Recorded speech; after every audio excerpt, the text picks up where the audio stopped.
You've been carrying weight that was never yours to hold. Thoughts that loop in your mind late at night, regret, shame, guilt. That voice that whispers, "You're not enough. You're behind. Why can't you just be happy?" But what if I told you the problem isn't you, it's what you've been taught to believe? They told you to think positive, move on, let it go, but no one ever told you how. Here's the truth. Negative thoughts don't vanish just because you want them to. They dissolve when you understand them, when you stop resisting and start seeing clearly. Buddhism isn't about escaping life. It's about waking up to it. It's about training your mind to let go naturally, gently, without force. Tonight, you're not just going to sleep. You're going to begin a release. A release of heaviness, of noise, of fear that's been living inside you for too long.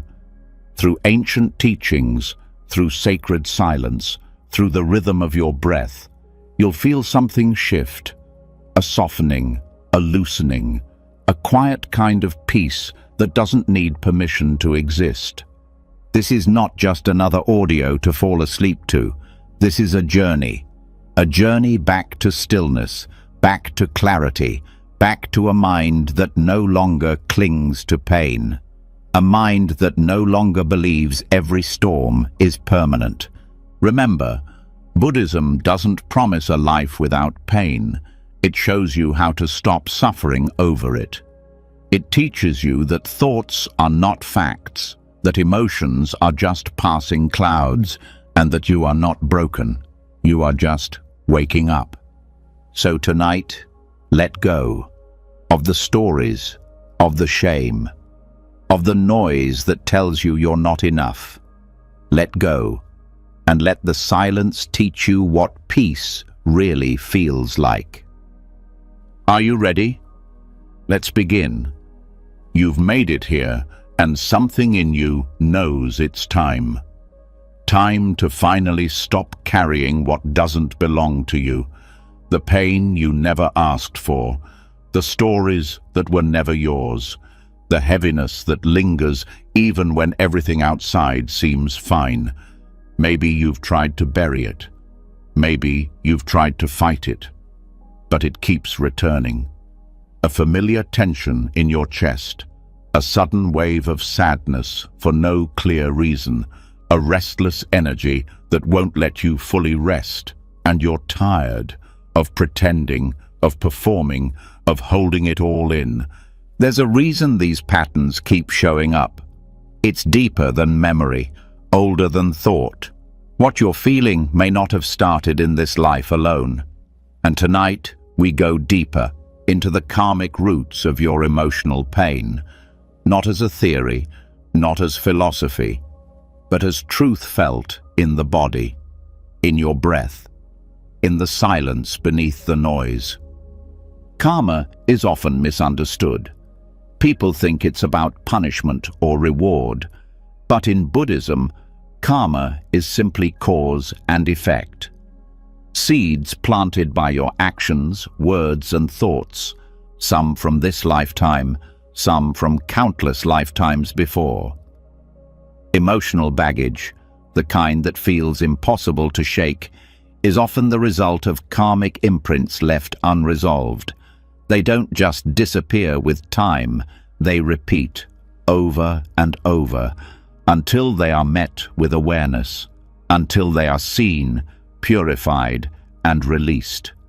These imprints can show up as recurring emotional pain, grief that has no origin, shame that feels unearned, a fear that lives in your bones.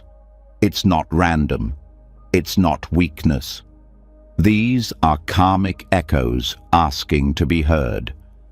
When you avoid them, they return. When you suppress them, they grow louder.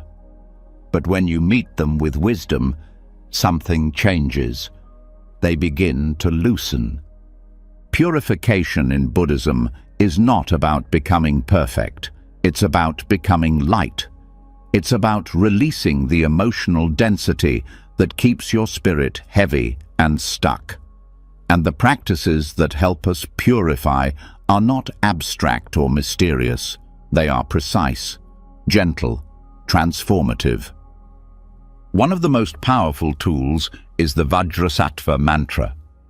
Vajrasattva is the embodiment of purity in Tibetan Buddhism. This mantra, when recited with sincerity, acts like a cleansing river, flushing out deeply embedded karmic stains. But the mantra is only one part. It's not magic. It works because it is supported by intention, awareness, and truthfulness. Without those, it's just sound. Confession in Buddhism is not about guilt. It's not about shame. It's about telling the truth to yourself and to the universe, admitting where you've caused harm, acknowledging where you've ignored your own inner voice, where you've turned away instead of facing what was hard. The act of confession is an act of release. Because, as long as we hold our mistakes in silence, they grow into secrets that rot us from the inside. But confession alone isn't complete. The next piece is restraint, a commitment not to repeat the harmful action, not because you fear punishment, but because you choose freedom. Restraint is not repression.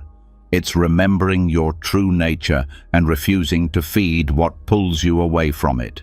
It's choosing peace over impulse, choosing clarity over chaos.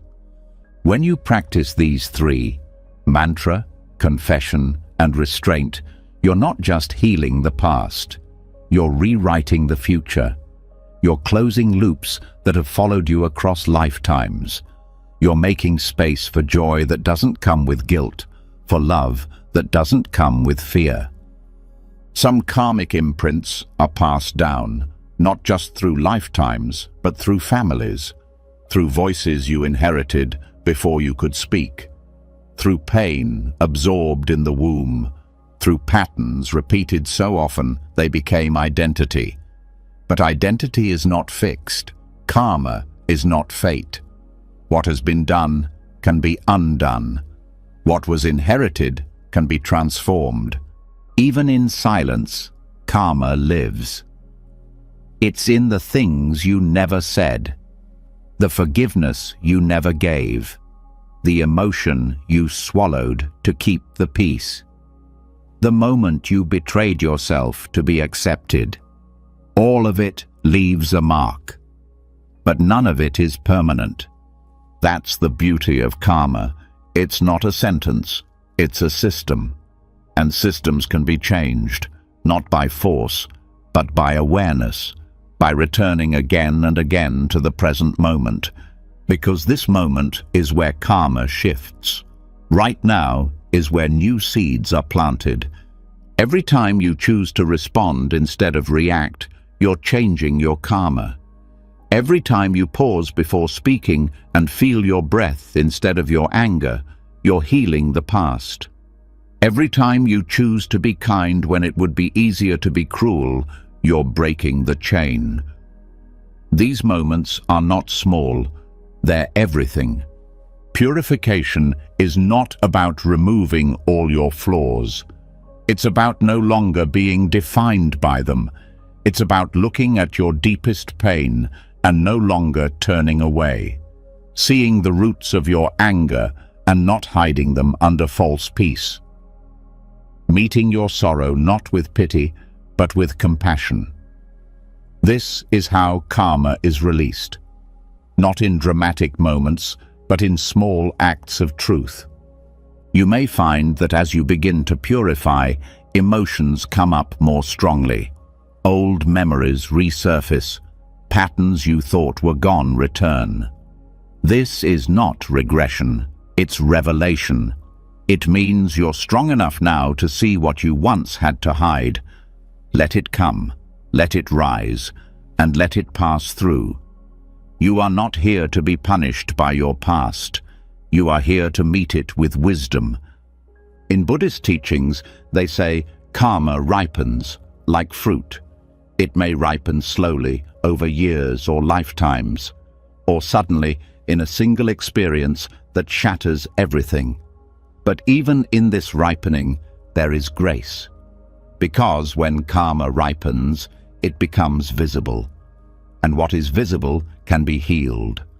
Sometimes the heaviest karma is hidden not in what you did, but in how you saw yourself, in the shame you carried for years, in the belief that you weren't worthy of love or peace. These are karmic shadows too, created not by action alone, but by self-perception. And these too can be purified. How? By seeing clearly that you are not your mistakes, that the worst thing you've done is not the whole of who you are, that beneath the layers of story, of hurt, of fear, there is stillness, a purity untouched by experience, a part of you that has never been harmed and never will be. The purpose of purification is to return to that place, not to become someone new, but to remember who you were before the wounds, to live from that place again, not as a fantasy, but as your natural state. This path is not fast, it's not linear. You'll have days when the same thought comes back 100 times, nights where you feel like you've made no progress at all. But this is the nature of karmic release. It unfolds in spirals, not straight lines. What matters is not how fast you go, but how gently you return when you drift, how honestly you show up when it hurts. The Vajrasattva mantra is one tool, but so is silence. So is sitting with your breath when it trembles. So is choosing not to act on every feeling. So is listening to your body, to your heart, to the moment. Each of these is a form of purification. Each is a door back to yourself. You might wonder, how do I know if I've really released karma? The truth is, you may not feel a lightning bolt or a sudden shift. You'll just start to notice the heaviness lifting. You'll wake up one morning and realize that the memory that once triggered you no longer does. You'll speak to someone who once hurt you and feel nothing but peace, not indifference, peace. That's how you'll know. And even if the pain returns, you'll meet it differently. Not with resistance, not with blame, but with curiosity. You'll see it as another layer rising to be seen. And that too is a sign of purification, because when pain no longer scares you, it no longer controls you. Everything you feel has a cause, but not every cause needs to continue. You are not bound by your history. You are not fated to repeat your suffering. You are capable of change, not just mentally, not just emotionally, but karmically. You can leave behind what no longer serves you, not by force, but by freedom. And freedom comes from understanding, from compassion, from letting go. There will be moments when you want to stop, when the weight feels like too much, when you question if any of this is working. Those are the most important moments to stay, because those are the moments the old patterns try to survive. They rise louder right before they break. Keep going. You are closer than you think. Karmic purification is not about escaping life. It's about being able to live it fully, to laugh without guilt, to cry without shame, to love without fear, to rest without the constant pull of unfinished emotional business. Tonight, your mind is quieting. The old stories are softening. The energy of pain is being seen, honored, and released. Not because you forced it, but because you listened. You are not broken. You are healing karmically. And that healing, slow, sacred, real, is the most powerful thing you can do. Not just for you, but for every life your life touches. And now that the karmic weight has started to lift, something inside you is shifting. The pressure is quieter. The grip of old patterns less tight. There's a little more space in your breath, in your chest, in your thoughts. But even as you soften into this relief, a deeper question rises. What am I without all this pain? Without the fear, the shame, the guilt I've carried for so long? What's left of me? This is where many people get stuck. When we release the story, we fear we'll disappear with it. The negative identities we wear, I'm broken, I'm not good enough, I always mess things up, feel familiar. They give us something to hold. But that something has also been hurting us. And now it's time to meet what lies beneath. At the heart of Buddhist wisdom is a simple, powerful truth. Everything you think you are is not what you really are. This is not meant to confuse or discourage. It's meant to free. Because the version of you that feels defined by shame, shaped by regret, paralyzed by fear, that version is a misunderstanding. You are not your thoughts. You are not your emotions. And you are certainly not the painful stories you've repeated in your mind. In Buddhism, this truth is expressed through the teaching of shunyata, emptiness. Not emptiness as in nothingness, not a void, but emptiness in the sense that things, including your identity, do not exist independently, permanently, or in the way you believe they do. Everything arises in relationship. Everything is conditioned. Nothing is fixed. You might feel sadness and say, I am sad. But that's not quite true.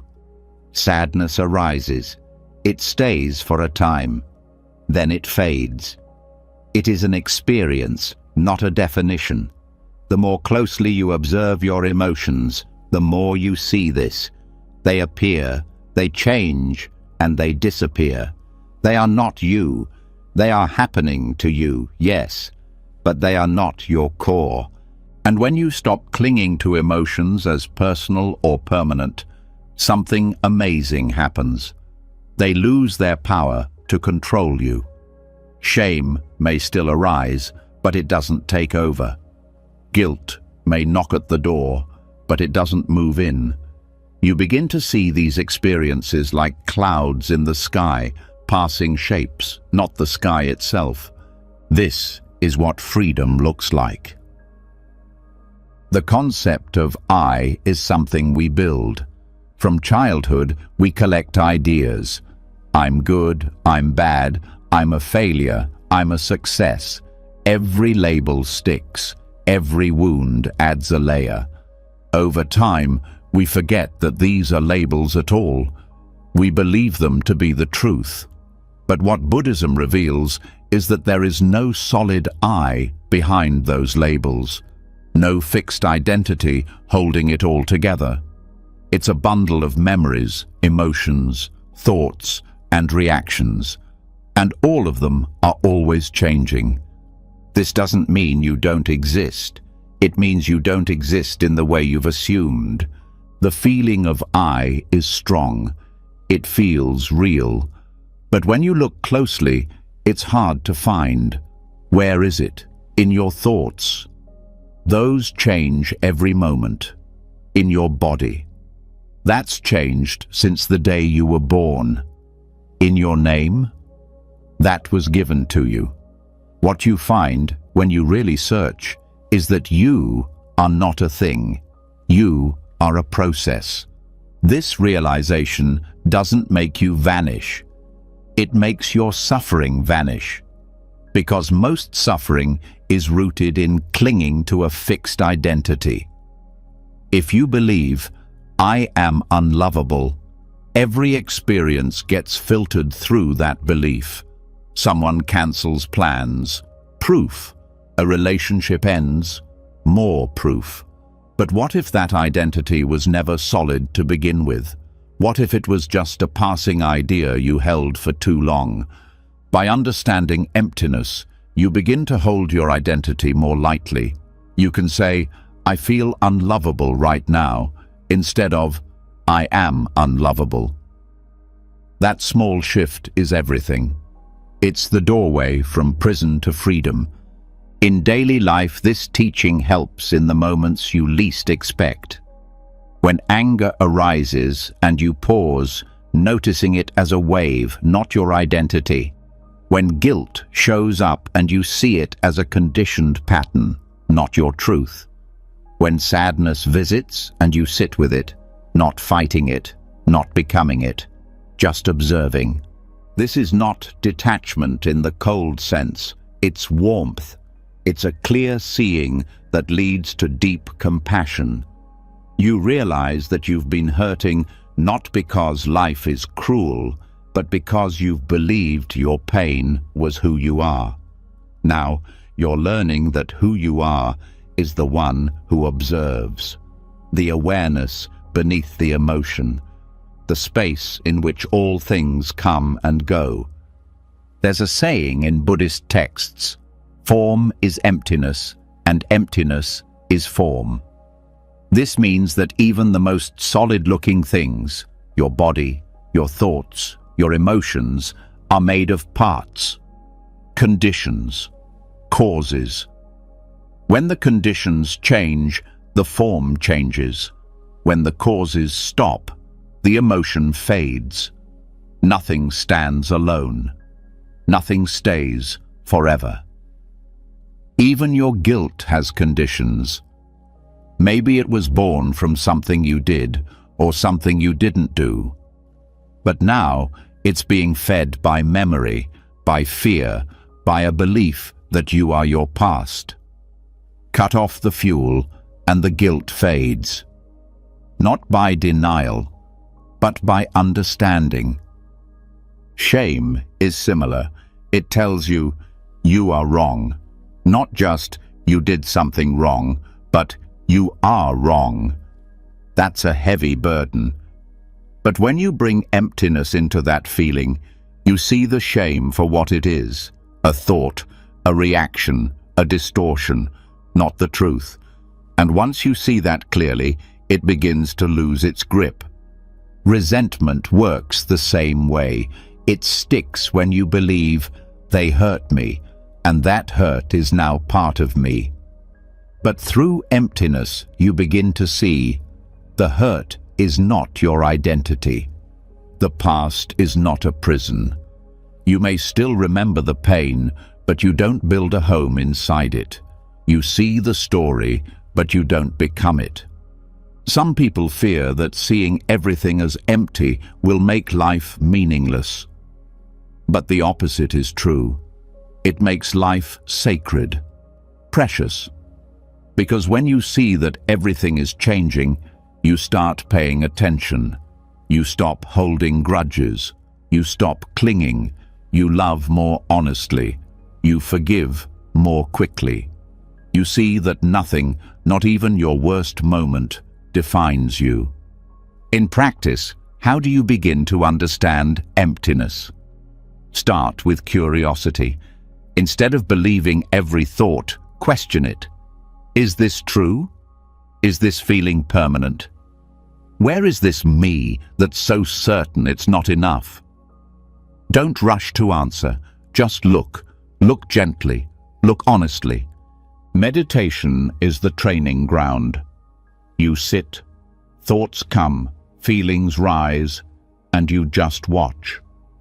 Over time, the mind stops clinging so hard. The identity starts softening. And a quiet wisdom appears, the kind that doesn't need to shout or prove, the kind that sees through illusion. This doesn't mean you become passive. It means you act from clarity, not reactivity. You set boundaries not because you're angry, but because you see the pattern and choose peace. You make choices not from fear, but from alignment with truth. This is the power of emptiness. It doesn't erase you, it refines you. And as you deepen this understanding, life begins to feel less heavy. You carry your history more lightly. You hold your emotions more kindly. You stop chasing happiness and start embodying peace, because peace isn't something you create. It's what remains when false identities fall away. The ego will resist this. It wants something to hold, a name, a role, a wound. But you're not here to be a collection of pain stories. You're here to be free. And emptiness is freedom, not from life, but into life. Fully awake, fully alive, unbound. The teachings of emptiness are not for monks alone. They are for you, right here, lying down, heart open, mind softening. Let the old names fall away. Let the noise lose its meaning. You don't need to fix yourself. You only need to see clearly. You are not your thoughts. You are not your shame. You are not your history. You are the awareness that sees all things rise and fall and does not cling. Rest there now. The world may spin. Thoughts may come and go. But you are steady, quiet, free. Let the silence show you what's left when you stop believing the voice that says, you are not enough. That voice was never you, and now it's time to let it go. So now you've started to see through the layers, the false stories, the identities that were never real. The emotions that once felt permanent are now seen as waves, rising and falling in the vast space of awareness. And with this space comes a question that many avoid. What about the parts of myself I've rejected? The ones I pretend don't exist? They still live inside you, don't they?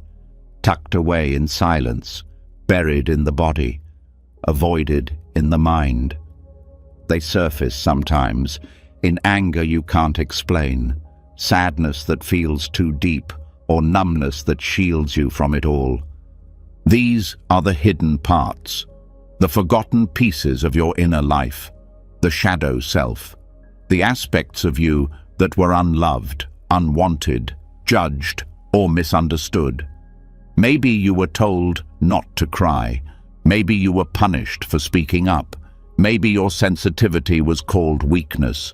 Over time, you learned to push these parts down, to disown them, to pretend they never existed. But nothing inside you truly disappears. What you bury will find another way to speak. It might speak through anxiety. It might speak through shame. It might speak through a subtle unease that follows you into every room. These signals are not signs that something's wrong with you. They're invitations to listen more deeply. This is where the practice of Tonglen begins. Tonglen is not about fixing. It's not about replacing negativity with positivity. It's about going toward the very thing you've spent your life running from. It's about meeting suffering, yours and others, with the one thing it never had enough of: compassion. In most of life, we're taught to avoid pain, push it away, numb it, ignore it. Tonglen turns that pattern upside down.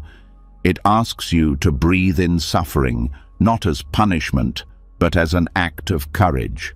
And then to breathe out healing, relief, understanding. It is one of the most direct, fearless practices in all of Tibetan Buddhism, and one of the most transformative. Here's how it works. You sit, you soften, you become present. Then you bring to mind a specific pain. It might be grief, or fear, or the part of yourself that you still feel ashamed of. Instead of turning away, you turn toward it. On your in-breath, you breathe in the raw, full feeling of that pain. You don't resist. You don't analyze. You allow yourself to feel it, not to suffer, but to hold it consciously. And then, on your out-breath, you offer it love. You offer it space. You offer it the exact thing it was missing when it first formed. This is not imagination. This is alchemy. You're learning to transmute darkness into light, not by denying it, but by integrating it. What makes Tonglen powerful is that you are not pushing pain away. You are transforming your relationship to it. You are becoming a vessel through which compassion flows into the places that need it most. The parts you disowned begin to feel seen. The inner child you silenced begins to feel safe. The patterns that seemed fixed begin to loosen. At first, this may feel backwards. Breathing in suffering sounds like the opposite of what we want. But the truth is, you've already been carrying that suffering. Tonglen just brings it into the light. It allows you to stop fighting what's already inside and meet it with care instead. As the practice deepens, you can expand your focus. Start with your own pain, but then begin to connect it to others. If you're holding loneliness, know that millions of others feel the same right now. Breathe it in, all of it, the collective ache, the universal grief, and then breathe out peace, not just for yourself, but for everyone who suffers in the same way. You begin to feel connected, not just to your own healing, but to the healing of the world. Tonglen dissolves the illusion of separation. It shows you that your suffering is not private, not isolated, not something to hide. It is shared. It is human. And when you breathe through it, not around it, you begin to feel a strength that's rooted in softness, not control. A strength that can hold anything, even your darkest emotions, without breaking. This practice is also a mirror. It reflects how you treat your inner life. When you flinch from discomfort, Tonglen shows you how to stay. When you judge yourself, Tonglen teaches you to forgive. When you feel helpless, Tonglen reminds you that compassion is always within reach. One of the most healing aspects of Tonglen is that it allows you to hold space for contradictions. You can feel sadness and still offer kindness. You can feel rage and still breathe love. You can be afraid and still remain open. This is not bypassing emotion. It's embracing it with such honesty that it begins to shift on its own. As you practice more, you may notice that certain memories rise, moments when you felt rejected, abandoned, humiliated. These are not distractions. They are doors. Breathe them in. Let yourself touch that old pain without collapsing into it. On the out-breath, offer your past self what no one else could at that time: comfort, warmth, presence. This is how the shadow softens, not by being exiled, but by being welcomed. Tonglen also reveals the layers of your resistance. You may notice a voice inside that says, "I don't want to feel this. I can't handle this. This is too much." That voice is part of the shadow too. It's not the enemy. It's a defense, a pattern that developed to protect you. But now you're capable of holding more. You can breathe with fear instead of obeying it. You can sit with sorrow without sinking. And over time, something beautiful begins to happen. The parts of you that once felt shameful start to become sacred. not because they're ideal, but because they've been met, tended to, heard. In this space of deep compassion, nothing needs to be fixed. Everything needs to be loved. Tonglen also sharpens your sensitivity. You start to notice subtle forms of pain in others, the quiet suffering behind a friend's smile, the tension in a stranger's body. Instead of turning away, your heart opens. You breathe it in, not to carry their burden, but to meet it with care. You begin to realize that compassion isn't just a feeling, it's a practice, a choice, a skill you can develop every day. It also dissolves judgment. When you breathe in the anger of someone else, you begin to see that beneath it is hurt. When you take in someone's defensiveness, you sense their fear. This doesn't mean you excuse harmful behavior, but it does mean you stop hardening your heart. You stay open without becoming weak. Tonglen also rewires your nervous system. It teaches you how to remain grounded in the face of emotional intensity. Instead of reacting, you respond. Instead of bracing, you breathe. And this changes how you relate to your own thoughts, to your memories, to your past. The most profound healing often happens in silence, in the quiet moment when you stop fighting what's inside and simply sit with it.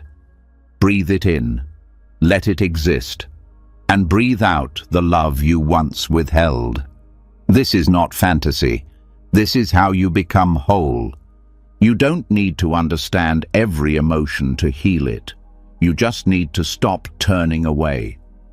Tonglen is that act of turning toward. It says, I see you, I feel you, and I will not abandon you, again and again, breath by breath. Through this practice, the shadow becomes less frightening, because you no longer fear your own darkness. You meet it like an old friend who's been waiting. And in that meeting, something transforms, not just inside you, but around you. The world feels softer, people feel closer, and the pain that once defined you begins to feel like one part of a much larger story. A story that's still unfolding. Tonglen gives you back your power, not through control, but through compassion.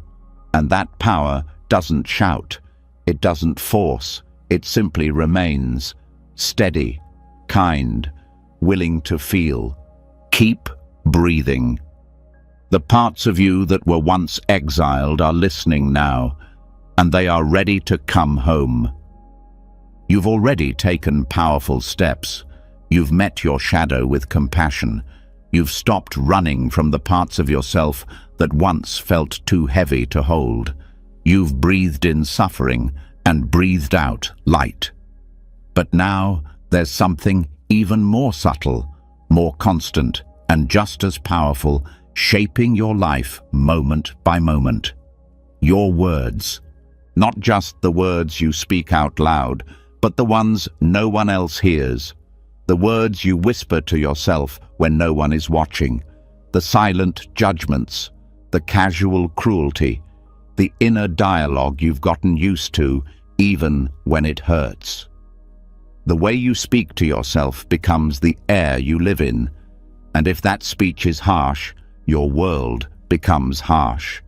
If that speech is poisoned by self-hate, fear, or criticism, you breathe that poison every day without realizing it. Most people underestimate the power of language, but in Buddhism, speech is sacred. It's not just communication, it's karma in motion. Every word shapes your mind. Every sentence reinforces a belief. Speech carries intention. It carves grooves in the heart. It builds the inner world you live in. The Buddha understood this deeply. That's why right speech is one of the 8 pillars of the Noble Eightfold Path. It's not a suggestion, it's a foundation. Because without purifying speech, both inner and outer, no other practice can take root fully. The mind may meditate, the body may sit still, but if the mouth speaks harm, the heart cannot rest. To cleanse internal negativity, you must first learn to hear yourself clearly. Not just what you say to others, but how you speak to yourself when you fail, when you feel afraid, when you feel unworthy. Do you respond with kindness, or do you attack yourself with the sharpest words? This self-talk becomes a habit, a script, and if it's filled with blame or shame, you start living inside a narrative where nothing is ever good enough, not even you. This is where mindful speech begins. It starts by listening, observing the automatic thoughts that come up when something goes wrong, noticing the tone you use with yourself, the phrases you repeat without thinking. Every time you say, "I always mess up," you're planting a karmic seed. Every time you say, "I'm so stupid," you're reinforcing a mental pathway that makes it harder to feel peace. Mindfulness teaches you that you don't have to believe these words. You don't even have to speak them. You can pause, you can feel the emotion rise, and choose silence. You can replace judgment with curiosity. This is not about pretending everything's fine. It's about being honest without being cruel. There is a difference between truth and violence. Telling yourself, "I need to work on this," is truth.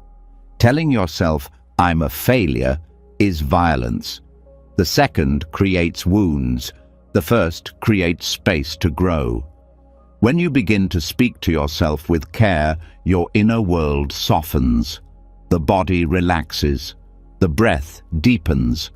Because the war inside begins to end.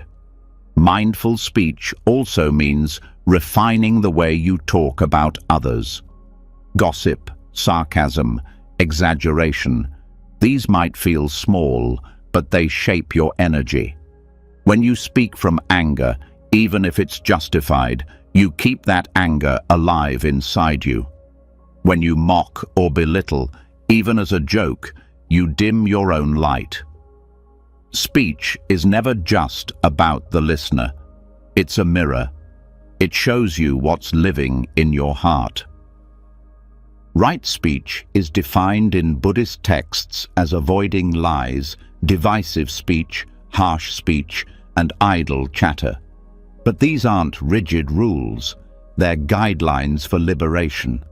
Because each kind of harmful speech creates specific forms of suffering. Lies create confusion, not just for others, but for yourself. The more you lie, even small lies, the more fragmented your inner life becomes. You start to forget who you really are beneath the mask. Divisive speech breaks connection.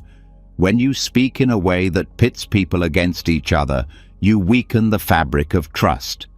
Even if you feel right in the moment, what you're building is separation, and that always leads back to loneliness. Harsh speech is the most obvious kind. The kind that cuts. The kind that leaves invisible bruises. Even if you think someone deserves it, harsh speech is a reflection of your own unrest.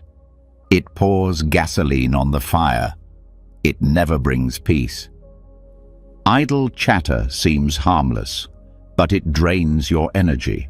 It keeps the mind restless, fills the space where silence might have taught you something deeper. Every time we speak without awareness, we scatter our attention. We move further from the present.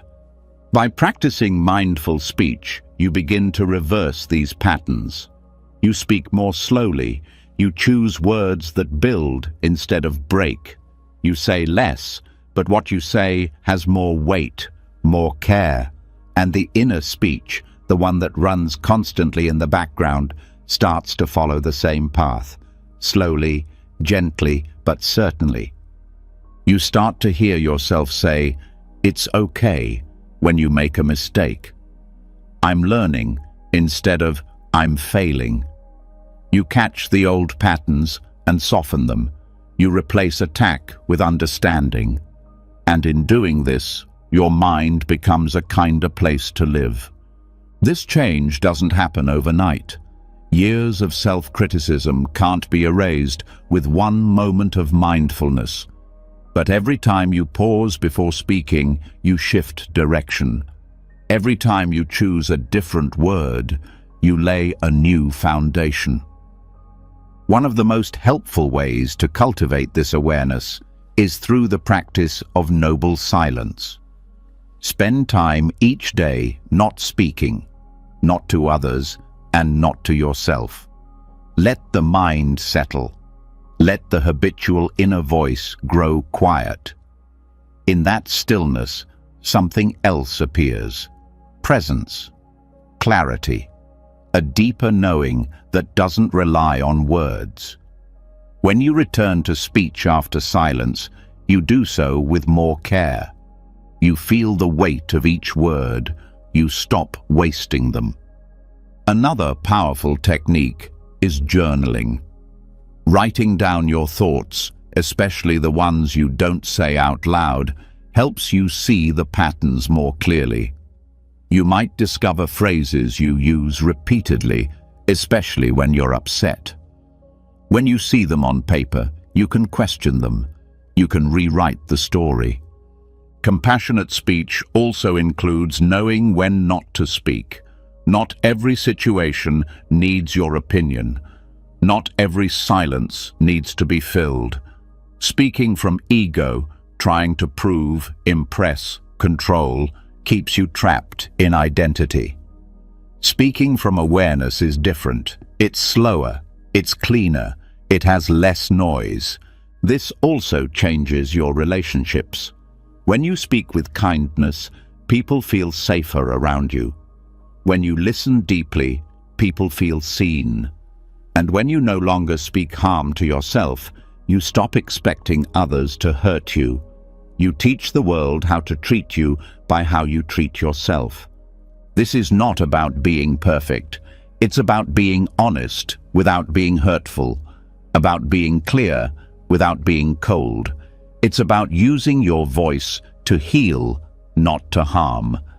That includes the voice inside your own head. The karmic effect of speech is subtle but profound. Every word either strengthens your suffering or dissolves it. There is no neutral. When you gossip, you feel more disconnected. When you lie, you feel more anxious. When you speak with anger, you carry that anger with you. But when you speak truthfully, kindly, clearly, you plant seeds of peace that bloom far beyond that moment. You might not see the effect right away, but over time, your whole life begins to shift. Your mind grows quieter, your body feels safer, your relationships become more real. Because when your words reflect clarity, your world reflects harmony. Speech is not just expression, it's creation. And now that you know this, you can no longer speak carelessly. You are creating your reality with every sentence. Speak as if the world is listening, because it is. Let your speech cleanse you. Let it lift you. Let it become a bridge between your heart and the world. No more violence, no more shame. Just truth. Spoken gently, lived fully. And when the old voices return, and they will, you'll know how to meet them, not with fear, not with silence, but with new words. Words shaped by wisdom, by practice, by presence. Keep speaking like that, and watch everything change. You've started to hear yourself differently. The voice that once attacked now hesitates. The inner critic grows quieter. You've seen how words shape your world, how silence can heal what noise could never reach. But beneath the surface of speech, beneath even your thoughts, there is something more foundational waiting to be understood. It's what sits at the core of your heaviest emotions, what quietly fuels your restlessness even when things appear calm. It's suffering, not just the pain of what happens, but the pain of how we hold it. Most people spend their lives trying to avoid suffering. They run from it, deny it, distract themselves. But in Buddhism, suffering is not something to flee. It's not a flaw, it's a gateway. The first noble truth doesn't ask you to like suffering, it asks you to recognize it, because until you do, it controls your life from the shadows. The word dukkha is often translated as suffering, but it means more than that. It refers to the unease that runs through life itself, the feeling that something is off, incomplete, unsatisfying. Even in good moments, there's a subtle tension, a sense that it won't last, that something is missing. This discomfort isn't proof that life is broken. It's a sign that clinging is happening, wanting things to stay the same, wanting pain to disappear, wanting control in a world that moves on its own terms. But here's the turning point. Suffering can be transformed. It can be used, not to harden you, but to open you, not to define you, but to wake you up. This is the alchemy of suffering, the process by which pain becomes wisdom, where your deepest wounds stop being sources of shame and start becoming paths to awakening. This transformation begins the moment you stop asking, "Why is this happening to me?" and start asking, "What can this teach me?" That shift in question turns the whole experience inside out. Pain doesn't shrink from this question, it reveals itself. It starts to show you the root, the habit, the grasping that led to the wound. This isn't about blaming yourself. It's about reclaiming the power to see clearly. Wisdom doesn't come from avoiding difficulty. It comes from meeting it with attention, with honesty. Every time you sit with pain without numbing it, you learn something about your patterns, your attachments, your expectations. This is not theory. It's real-time self-awareness, the kind that changes your wiring. Trauma, too, becomes part of this path. Not by pretending it didn't happen, not by minimizing its weight, but by choosing to relate to it differently. When trauma is met with compassion and insight, it becomes less like a trap and more like a map.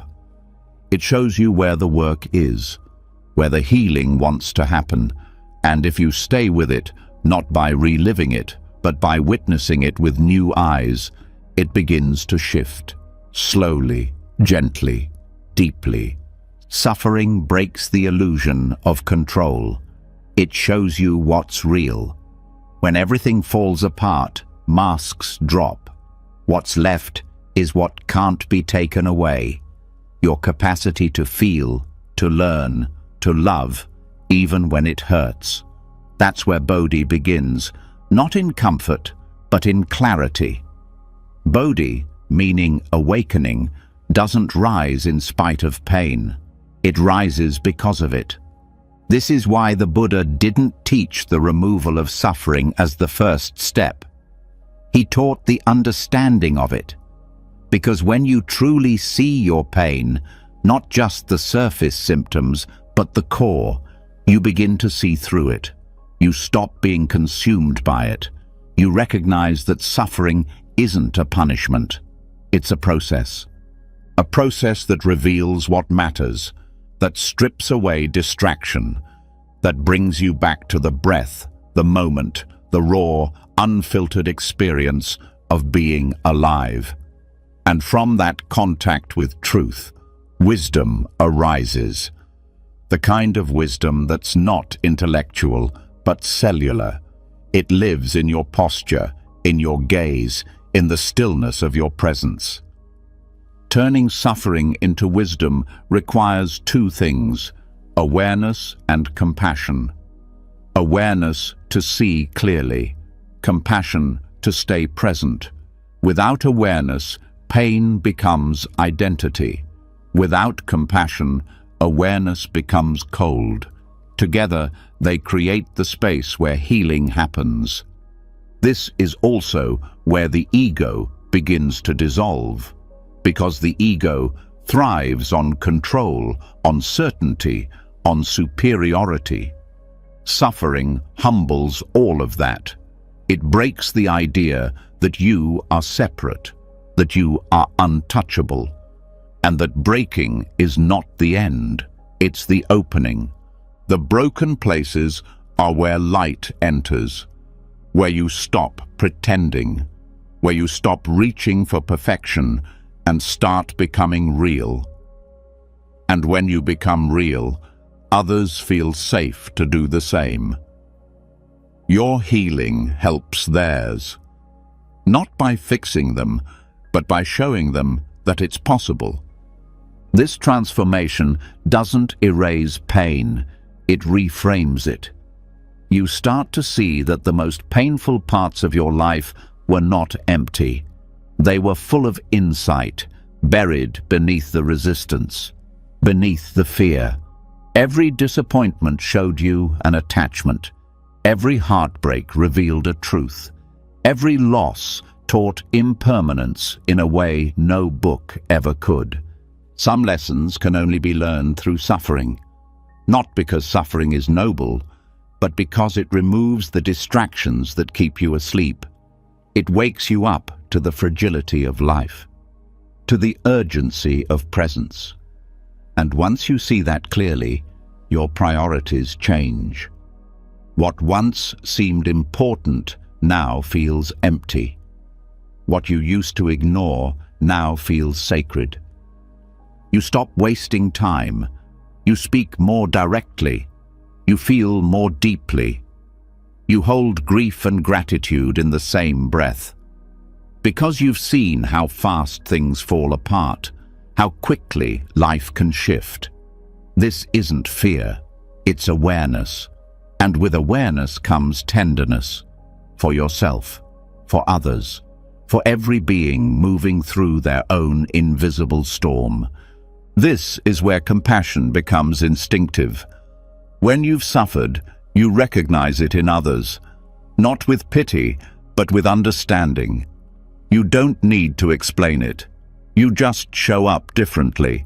You become a safe space, not because you've solved everything, but because you've learned how to stay present with what hurts.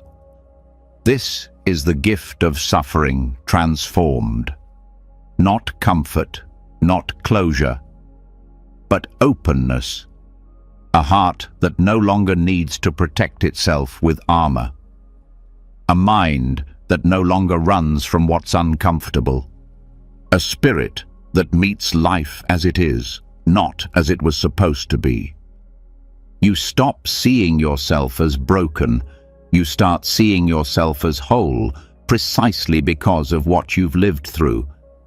The cracks didn't destroy you. They shaped you. They made you honest, humble, awake. In this way, your suffering becomes sacred, not in a romantic way, but in a grounded, embodied way. It becomes part of your story, but no longer the whole story.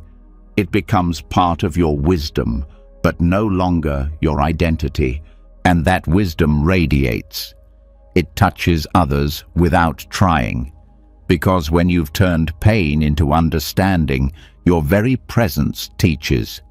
You become someone who doesn't flinch at emotion, who can sit with grief without needing to fix it, who can hold space for uncertainty without needing a quick answer. This kind of transformation isn't dramatic. It's subtle, slow. It happens in the quiet moments, in the middle of the night, in the middle of a deep breath, in the stillness after tears.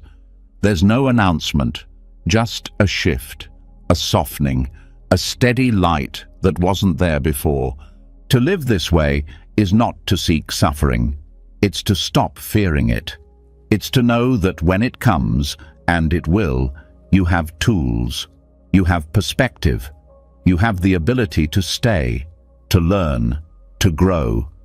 This is not spiritual bypassing, it's the deepest form of integration.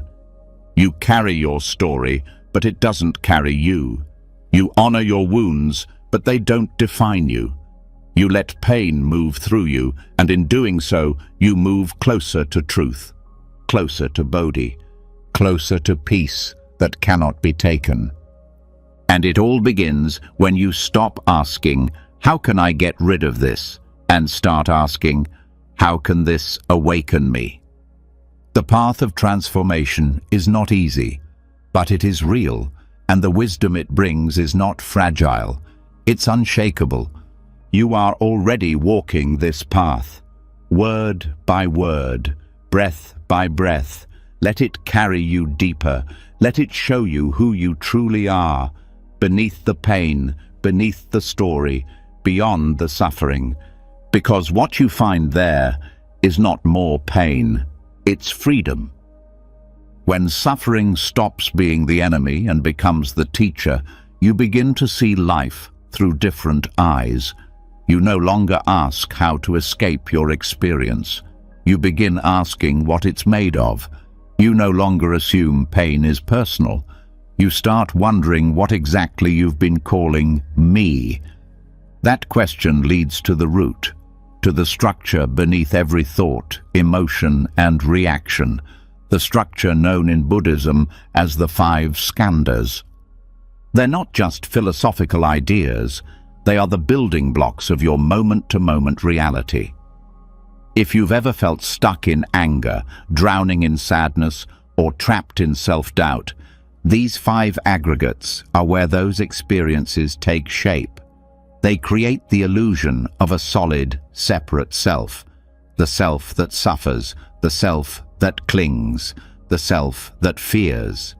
And the good news is, what is constructed can be deconstructed. The first aggregate is form. This is your body, your senses, the physical world around you. It's what you see, hear, touch, taste, and smell. But it's not only external, it includes your own flesh and bones, your skin and nerves, your breath and posture. Most people take form to be self. My face, my voice, my pain. But the body is changing every moment. Cells die and renew. Skin wrinkles and stretches. Energy rises and fades. If the body is always shifting, can it really be who you are? The mind tends to attach to form tightly, especially in pain. A sore back, a racing heart, a heavy chest. These sensations can feel like identity. But when you examine them closely, they dissolve into sensation, not self, just vibration, just signals. You begin to see that the body is not the enemy, and it's not the core of you. It's a condition, a vehicle, not a prison. Next is feeling. In Buddhist terms, this doesn't mean emotion. It refers to the raw experience of pleasant, unpleasant, or neutral. Every moment of contact between a sense organ and an object gives rise to a feeling tone. This happens before thought. You touch something warm, pleasant. You hear a harsh sound, unpleasant. You sit still and feel nothing strong, neutral. The feeling tone is subtle, but it drives so much of your behavior. Pleasant, you want more. Unpleasant, you push away. Neutral, you ignore. That cycle runs beneath your awareness all day long, but once you see it, you can pause. Instead of automatically reacting, you feel the tone without clinging. You don't chase pleasure or resist discomfort. You meet each feeling with clarity, not compulsion. Then comes perception. This is the process of recognizing and labeling. You see a shape and name it. You hear a tone and classify it. Perception organizes the world, but it also limits it. Because once something is labeled, your mind stops seeing it clearly. It becomes fixed in meaning. That face is my enemy. That voice is my critic. That look is rejection. Perception turns fleeting events into solid identities, and those identities become burdens. If you misperceive someone's silence as judgment, your whole emotional state shifts. But if you recognize perception as just another process, you can loosen its hold. You can ask, is this what's really happening, or is this just a mental habit? This doesn't erase perception, it makes it flexible. It stops it from becoming a cage. The fourth aggregate is volition, also called mental formations. This includes intentions, habits, desires, judgments, and reactions. It's the momentum of your karma playing out in the mind. Volition includes all the subtle pushes and pulls that move you, like the urge to speak, the drive to please, the fear of failure. Most of what we call personality lives here, and much of it is automatic. You feel triggered and you snap. You feel hurt and you retreat. But when you observe volition directly, you start to see its mechanics. You begin to notice how every reaction is shaped by past conditions, and that realization creates a space. In that space, freedom begins. Volition is not destiny. It can be reshaped, but only if you see it clearly. Only if you stop identifying with every impulse. You are not your reactivity. You are the awareness that sees it. When that becomes real, even long-standing patterns begin to shift. The final aggregate is consciousness. This isn't awareness in the ultimate sense. It's the momentary knowing of an object through a specific sense. Eye consciousness when seeing, ear consciousness when hearing, mind consciousness when thinking. It's the stream of knowing that flows without pause, but this consciousness depends on conditions. Without an object, there's no knowing. Without a sense base, there's no contact. Consciousness, too, is empty of self. It arises and passes away countless times each second. And yet, we cling to it. We take it as proof of an inner observer, a thinker, a doer. But that solid I is nowhere to be found. There is just knowing, without owner, without core. When you put these 5 aggregates together, form, feeling, perception, volition, consciousness, they create the illusion of a self, a me with a past and a future, a me that gets hurt and needs protecting. But when you take them apart and look deeply, that solid self starts to dissolve.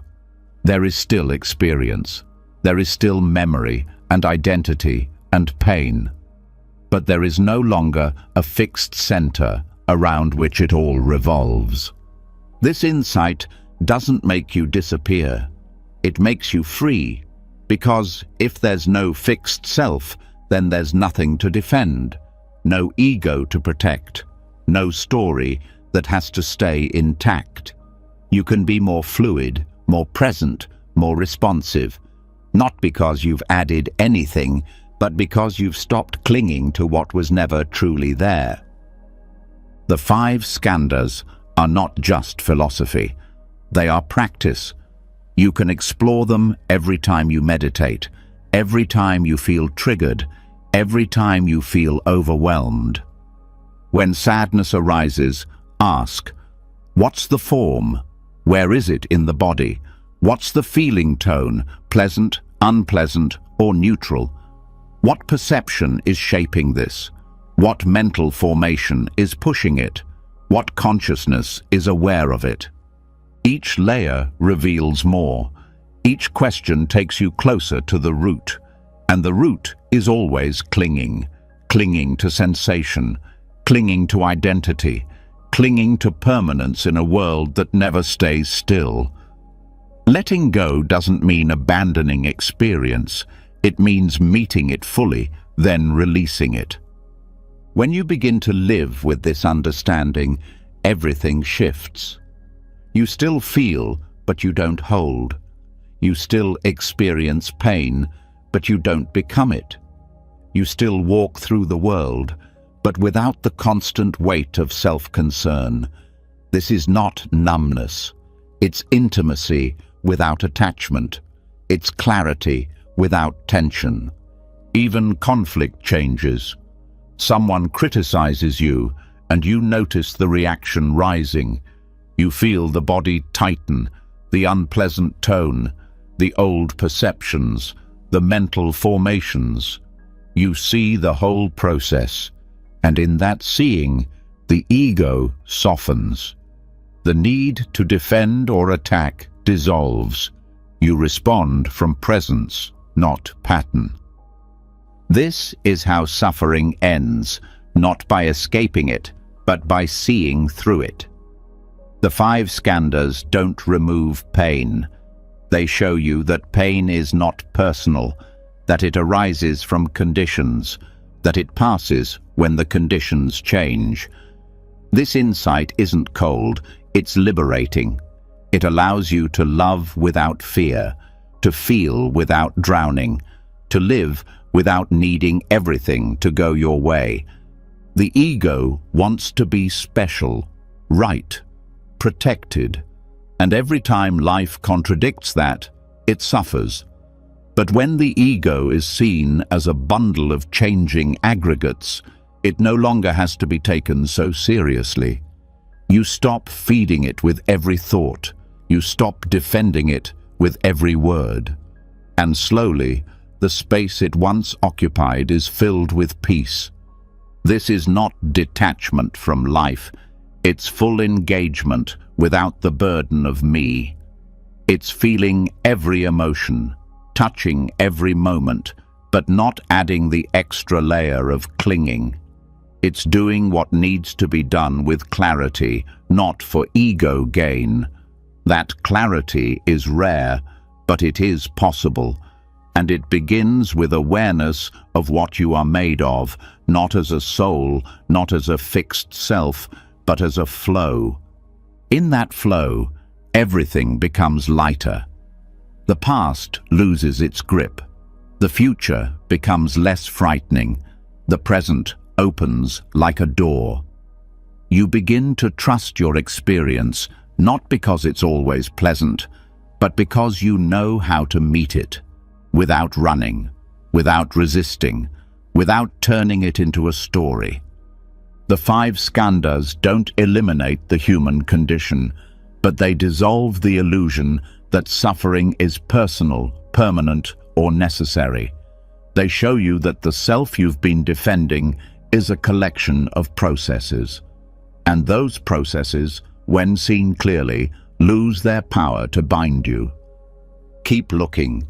Keep asking, what is this made of? What is really happening? Every answer brings you closer to freedom. Every layer you peel back reveals more truth. Not in theory, in felt experience. And in that truth, the need to fight life disappears.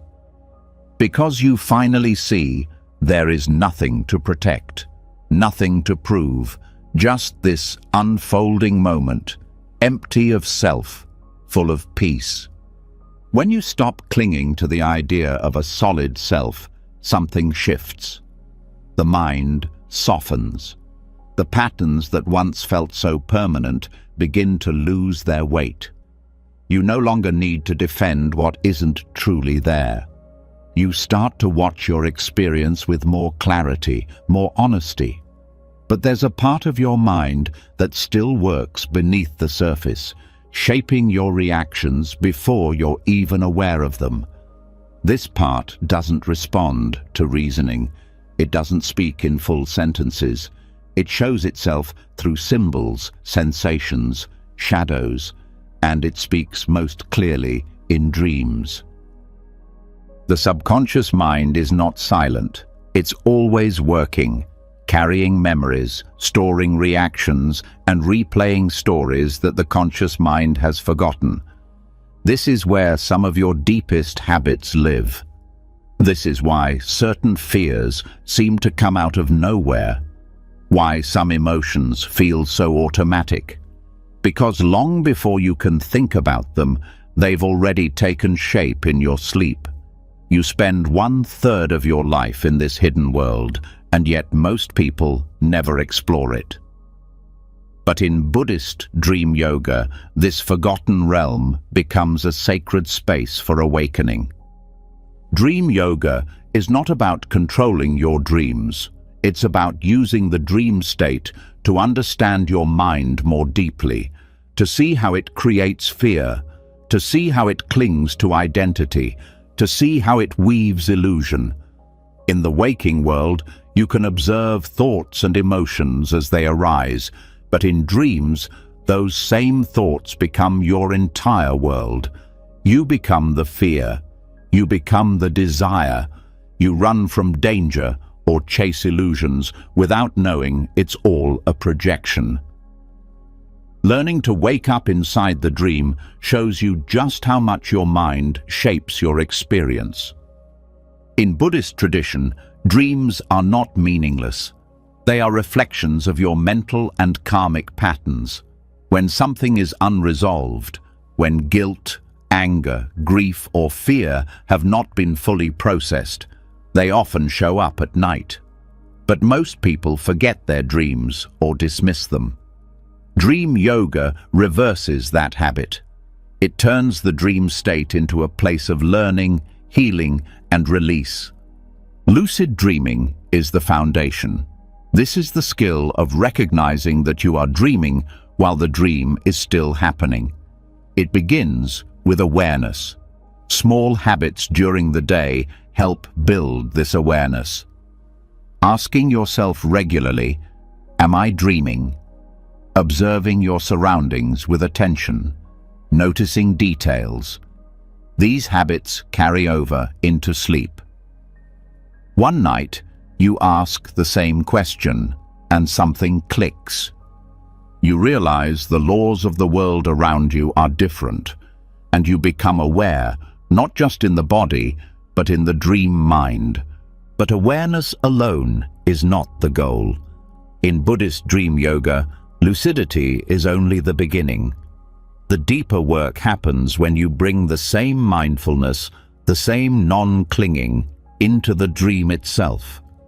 Instead of trying to control the dream, you observe it, you explore it, you allow whatever arises to teach you something. If fear shows up, you don't run, you meet it. If a past event replays, you stay present. You recognize that this, too, is a projection of the mind, just like every emotion in waking life. This practice reveals how your reactions are conditioned. You may wake up from a dream in tears, even though nothing truly happened. The body responds, the heart races, the pain feels real. But it was all thought, all appearance. In seeing this clearly, you begin to understand how your waking mind does the same thing. It creates stories, believes them, reacts to them, and suffers. Dream yoga is not separate from meditation. It is meditation continued in sleep. To prepare for dream yoga, you begin by strengthening your daily awareness. Practicing mindfulness in the simplest moments. Watching how your mind drifts, how it grabs at thoughts, how it creates meaning. You observe these habits during the day so you can recognize them at night. You keep a dream journal, not to analyze, but to remember, to develop respect for this other realm of experience. The more you remember your dreams, the more you begin to see the patterns, the repeated themes, the unresolved stories. This is not about turning dreams into something dramatic. It's about deepening your sensitivity, seeing how fear shows up in different forms, how desire disguises itself, how shame speaks through metaphor. You don't need to fix anything in the dream. You only need to witness. That witnessing in itself is transformation. As you build this practice, you may notice that certain dreams feel more vivid, more charged. These are opportunities. If you become lucid in one of these dreams, you can practice staying with the emotion, not changing the dream, but being fully present in it. If fear arises, you don't fight it. You breathe. You remember that this is a teaching moment, not just symbolic, but directly connected to how you relate to fear in waking life. Dream yoga also works with visualization before sleep. Recalling the day, releasing regret, forgiving yourself, setting the intention to stay aware. This gentle preparation helps soften the mind and open it to more clarity during sleep. Over time, you begin to fall asleep with mindfulness, not clinging to thought, but resting in awareness. This is the threshold between waking and dreaming. And when awareness carries through, you begin to wake up inside the mind's deepest spaces. This awareness doesn't make you cold, it makes you free. Because when you've trained yourself to recognize illusion in dreams, you start to see illusion in daily life. You start to recognize how much you assume, how much you fabricate, how much suffering is created by believing everything the mind presents. And in that recognition, there's release. One of the most powerful aspects of dream yoga is how it reveals your hidden conditioning. Wounds that you thought were healed may resurface. But now you have tools. You know how to stay. You know how to observe. You no longer fear these old feelings because you faced them in the raw, honest space of the dream. And that facing gives you confidence. Even death, in Buddhist view, is connected to dreaming. The bardo, the transitional state after death, is said to be dreamlike. The mind continues, projecting reality from habit and karma. Learning to stay awake in dreams is seen as preparation. So you can stay awake in the bardo. So you can choose with wisdom. So you are not pulled by fear or clinging. The way you meet your dreams becomes training for how you meet death and how you meet every moment of change. But dream yoga is not only preparation, it is liberation here and now, because the insights you gain don't stay in the dream. They carry into the way you speak, the way you feel, the way you relate. You begin to let go more easily, to respond with less fear. You start to wake up, not just at night, but in the middle of your life. This is not about escaping the world, it's about understanding it, seeing how the mind shapes experience, seeing how perception filters everything. When you truly know that, down to your bones, Nothing can hold you the same way. Not anger, not grief, not judgment. Because you've watched those things arise and dissolve. You've seen them for what they are. You can't fake this insight. It has to be lived. And that's why dream yoga is so important. Because it gives you another field of practice, a whole other world in which to train. You don't have to wait for ideal conditions. Every night you have another chance to see clearly, to wake up. The most powerful teachers often say, "What matters is not what appears in the dream, but how you relate to it." The monster is not the problem, it's the reaction. The beauty is not the problem, it's the clinging. The story is not the prison, it's the belief. Every dream is a mirror, every dream is a lesson. When you become still enough to see this, you stop trying to control. You stop trying to escape. You open to everything with the same heart, the heart of awareness. And that heart does not judge. It does not run. It simply knows. Let the dream world become part of your practice. Let it teach you. Let it show you where your fear still lives, where your heart still closes. Not so you can feel ashamed, but so you can open. Every night becomes an invitation. Every dream becomes a doorway. You are not limited to waking consciousness. You are not limited to logic. You are a field of awareness, and that awareness extends beyond what you've been taught to call real. Train in it. Trust it. Let it carry you deeper into the truth, because the truth is not bound by the sun or the clock. The truth follows you even in sleep. And now you're learning to follow it back. When you begin to wake up inside your dreams, when you start to see how much of life is shaped by unconscious habit, something unexpected often rises to the surface. It's not just your own patterns, not just your own voice. It's something older. A heaviness that didn't start with you. A reaction that doesn't match your personal story. A sadness or fear that seems to belong to someone else. These hidden traces don't always come from your life. They're carried in your blood, your memory, your name. In Buddhism, this is not superstition. It's lineage karma. You inherit more than genes.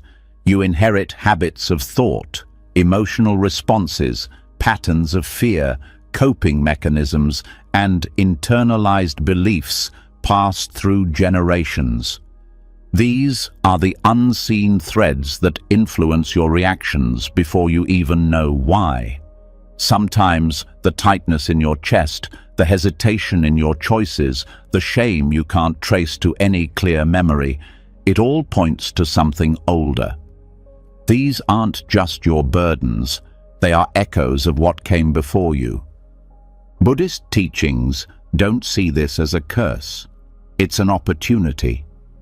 The pain that reaches you through your lineage is not asking to be ignored. It's asking to be healed, and not just for you, but for all those who came before and all those who will come after. Rituals in Tibetan and Zen traditions offer a profound response to this inherited weight. They don't try to erase the past. They honor it. They give form to what's been forgotten. They create space where grief, gratitude, and release can coexist. These rituals don't live in theory. They live in breath, chant, incense, water, fire, earth. They bring the intangible into something you can touch, see, and feel. In Tibetan Buddhism, one of the most powerful practices for releasing karmic burdens is the Sur offering.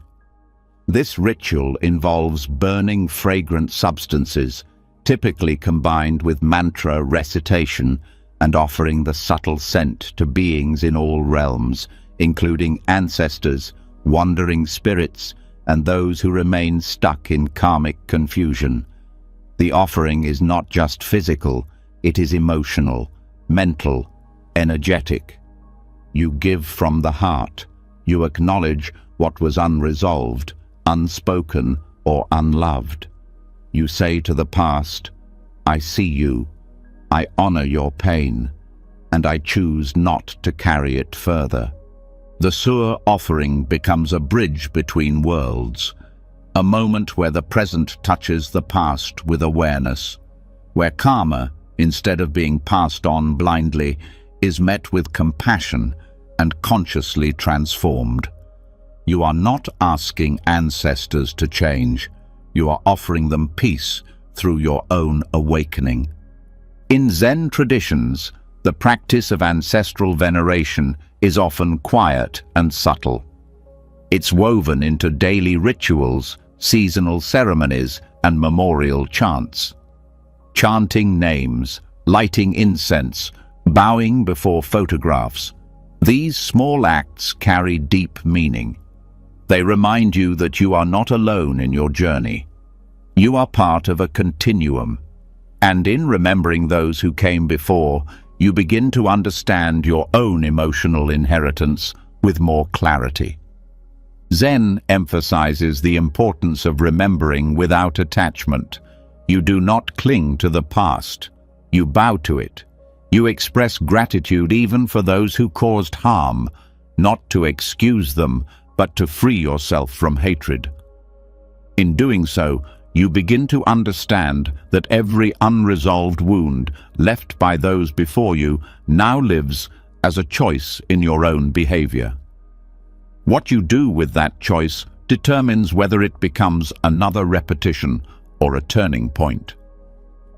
Buddhist funeral and memorial practices also help the living release the emotional weight of unresolved grief. These rituals are not just for the deceased, they are for those who remain. To bow, to chant, to make offerings is not only to send merit, it is to clear the channels within you, channels where resentment may still flow, where silence may still hurt.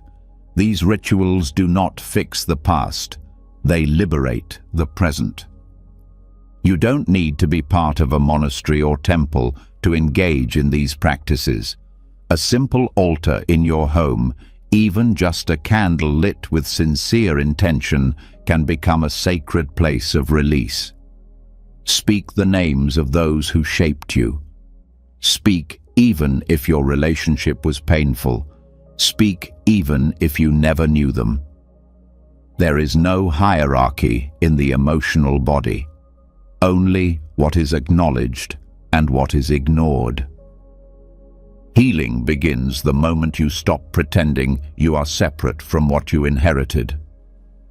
In Tibetan Vajrayana, specific practices such as Vajrasattva purification can be extended to ancestral karma.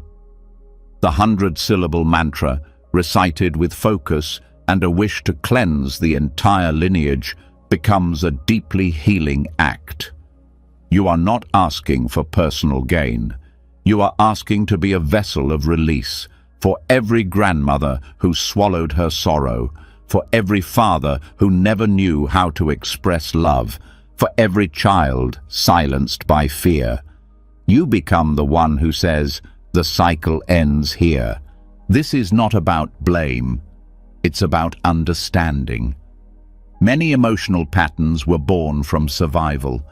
People did what they could with what they had. But now you have more awareness. You have the tools.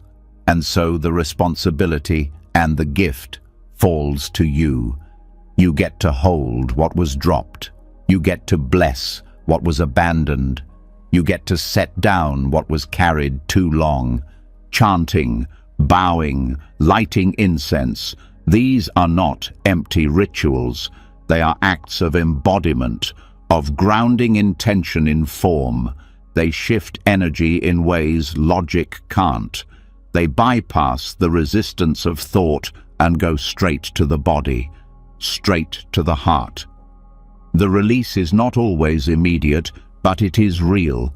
Each time you show up, each time you practice, something loosens, something softens, something returns to stillness. Even the act of cooking a meal and offering the first portion to your ancestors is a form of healing. It says, I remember, I share, I release. These rituals help you move grief that has no words. They make space for emotions that were never safe to feel. And when those emotions move, you don't just heal yourself, you shift the energy of the entire field around you. There's a Buddhist understanding that when you purify your mind, it radiates outward. It blesses not only your life, but the lives of countless beings. This includes your family, both living and gone. When you dedicate merit from your practice to your lineage, you're saying, may all who came before me find peace. May all who come after me suffer less. That wish itself begins to change things. And it's not always dramatic. Sometimes the release shows up as a softer tone in your voice, as a new level of patience, as a tear you didn't expect when you heard an old story. Sometimes it comes as a dream, where someone long gone finally smiles. These are not fantasies, they are signs of movement in the field, signs that something deep is unwinding. Forgiveness in this context is not forced. It doesn't mean pretending nothing happened. It means releasing the grip that the past has on your nervous system. It means saying, I no longer carry your pain as mine. I carry your strength. I carry your lessons, but I walk forward on my own path. This is the true meaning of lineage healing. It's not erasing what happened. It's integrating what was left unfinished.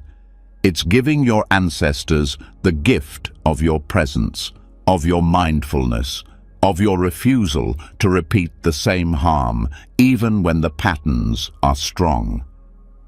And these rituals, however simple or complex, become containers for that transformation. They give you something to do with your hands, your voice, your breath, so that the healing doesn't just stay in your mind, it becomes part of your life. This path is not about becoming perfect. It's about becoming free. Free to love your family without being bound by their pain. Free to honor your roots without being defined by their shadows. Free to live without dragging the unspoken grief of generations behind you. Every step you take in awareness, every breath you offer in compassion, every word you dedicate to those who could not speak, this is the work. This is the ritual. This is how you heal what you did not create, but have the power to release. Let the past speak. Let it rise. Let it move through you, and then let it go. Because healing forward always begins by healing backward. And the peace you bring to your lineage is the peace that will echo into the lives of those not yet born. When you begin to release the burdens inherited from those who came before, your path begins to feel lighter. Not because life becomes easier, but because your relationship to the past changes. You stop carrying what was never meant to be carried alone. And now, something else becomes clear. Letting go is not just about history. It's about this moment, this breath, this continuous unfolding of beginnings and endings. Life doesn't pause between transitions. It moves, and you are constantly asked to let go, to release not just the past, but each version of yourself as it passes. In Buddhist teachings, this is the wisdom of the bardo. The word bardo means in between. It is often spoken of in relation to death, the state between one life and the next. But the deeper understanding is much broader. Every moment of change is a bardo, every ending, every loss, every shift in identity. You go through dozens of bardos in a single day, from waking to sleeping, from joy to sadness, from one breath to the next. Each is an invitation to let go of what was and rest in what is now. Bardo teachings help you see that attachment is not just to things, it's to moments, ideas, feelings, roles. You identify with being a partner, a parent, a success, a failure. You hold tightly to how life should look. And when those images begin to change, suffering arises, not because of the change, but because of resistance. In the bardo, resistance has no place to hide. That's why it can feel so raw. You are no longer who you were, and not yet who you will be. The ground disappears, certainty vanishes. But this is not a punishment. It is a doorway, a rare moment when you can see yourself clearly without the layers.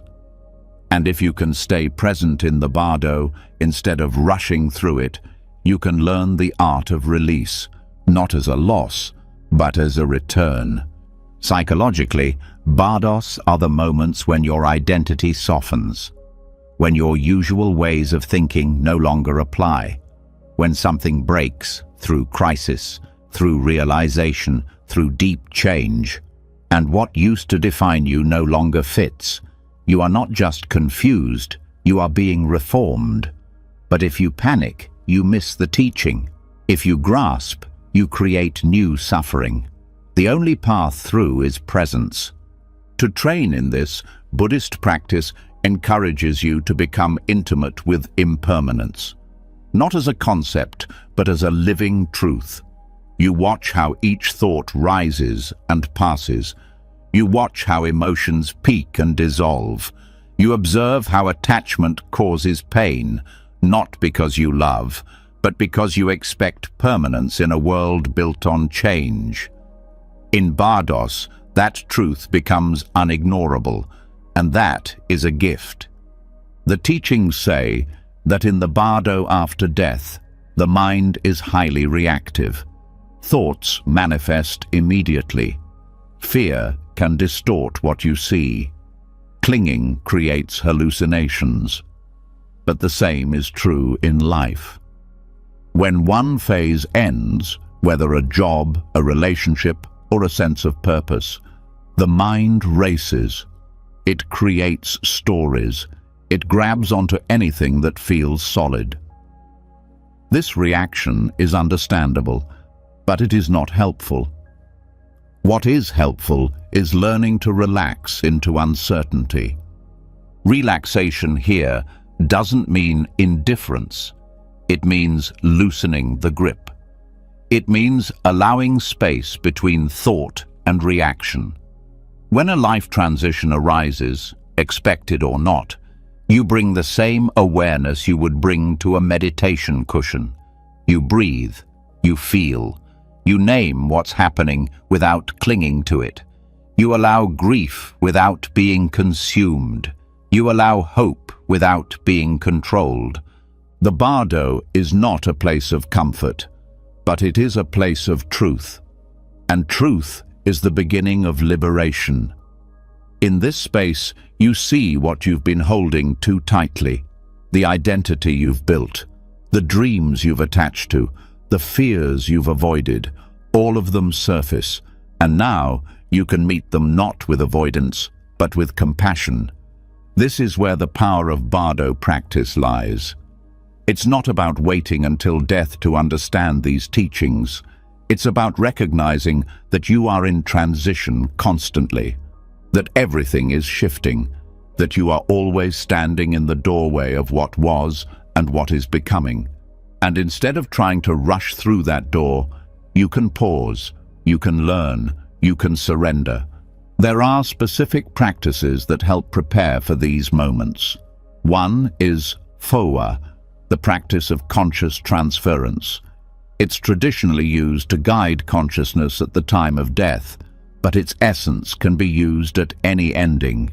It teaches you to let go with clarity, to shift your awareness upward, into openness, into spaciousness, instead of contracting into fear. You can use this when you feel grief, when you feel stuck, when a part of your life is falling away. It trains the mind to die well in every moment. Another practice is meditating on the dissolution of the elements. In Tibetan texts, this refers to how earth, water, fire, air, and space dissolve at the time of death. But psychologically, it reflects the unraveling of identity. When you lose your grounding, when your emotions flood, when your energy burns out, when your breath becomes shallow, when your awareness expands. Recognizing these stages helps you navigate intense transitions with more wisdom. In daily life, transitions come in many forms. The end of a habit, the loss of someone you loved, the aging of the body, the letting go of a dream. Each one offers the same opportunity to meet change with presence instead of fear. To see that letting go is not the same as being lost. It's a returning to clarity, to stillness, to the part of you that doesn't break when things fall apart. Bardo teachings show you that fear is most powerful when you refuse to look at it. But when you turn toward it, it softens. Because fear thrives on uncertainty, but presence dissolves uncertainty. You don't need to know what's next. You just need to stay here with what is, with what's leaving, with what's beginning, without needing to control it. Every bardo is a rehearsal for freedom, a chance to let go of what you thought you needed, a chance to release the false safety of fixed identity, a chance to rest in the groundless space where transformation happens. And every time you allow yourself to be present in that space, you become more fluid, more awake, more free. This freedom doesn't mean you feel nothing. It means you feel everything without drowning. It means you grieve and love and release with full attention. It means you stop clinging to the illusion that anything lasts. And because of that, you cherish it more. The people in your life, the moments of beauty, the breath. Nothing is taken for granted because nothing is promised. You also begin to see how many bardos you've already survived. You've been through so many endings, so many silent transitions. You've felt the world fall apart and reassemble. And here you are, still breathing, still learning. That recognition gives you confidence. You are not a fixed self trying to control reality. You are awareness moving through reality, with less fear, with more grace. Let this teaching settle in the center of your being. Every transition is sacred, not because it's easy, but because it strips away illusion. Every bardo reveals the truth that life is process, not possession. Flow, not form. Awakening is not a destination. It is your willingness to remain awake in the middle of change. This path is not about becoming someone else. It's about becoming no one, free of rigid roles, free of stories that bind you. And in that emptiness, love becomes purer, compassion becomes stronger, action becomes more skillful. You live without armor, but not without strength. Bardo practice is preparation for death, yes, but it's more than that. It's training for life in its rawest form. Life without guarantees, life without escape routes, life with eyes open, heart open, breath steady. You learn to stay, to breathe, to bow when something ends, to welcome what comes next, even when you don't know what it will be. And when death finally arrives, not as a theory, but as reality, you will not panic. You will not run. You will recognize this too as a transition, a bardo, another space to enter with awareness, another illusion to meet with clarity, another chance to let go, not as loss, but as liberation. You are already practicing this. Every time you soften instead of tighten, every time you allow silence instead of rushing to fix, every time you feel the urge to hold on and choose instead to breathe. This is how the mind becomes free, not by finding stability, but by learning how to rest in change. And this is the path you are walking now. Let it carry you. Let it teach you. Let it show you that what you thought was an ending is just another opening. Letting go through the lens of Bardo teaches you how to be fully present in change.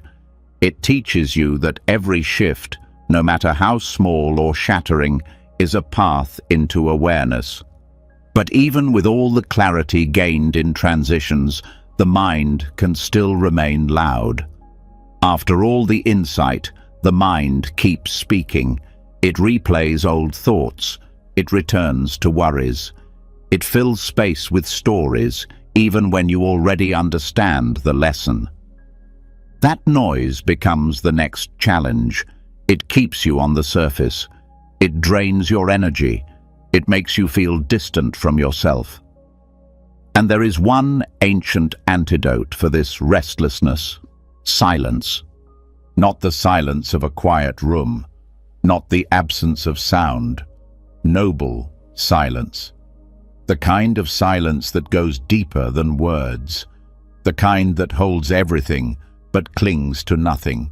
The kind that monks practice in forests, that meditators honor in retreats. A silence that reveals more than speech ever could. Because when all outer noise ends, the inner noise has nowhere to hide. Mental turbulence is not only caused by what happens, it's intensified by what the mind says about what happens. A single moment of difficulty is often multiplied by endless commentary. Thought feeds thought. Reaction feeds reaction. Silence breaks that cycle. Not by force, but by space. It creates a container where thoughts lose urgency, where the need to explain disappears, where peace is not added, it is uncovered. Noble silence is not suppression. It is mindfulness without distraction. It is presence without narration.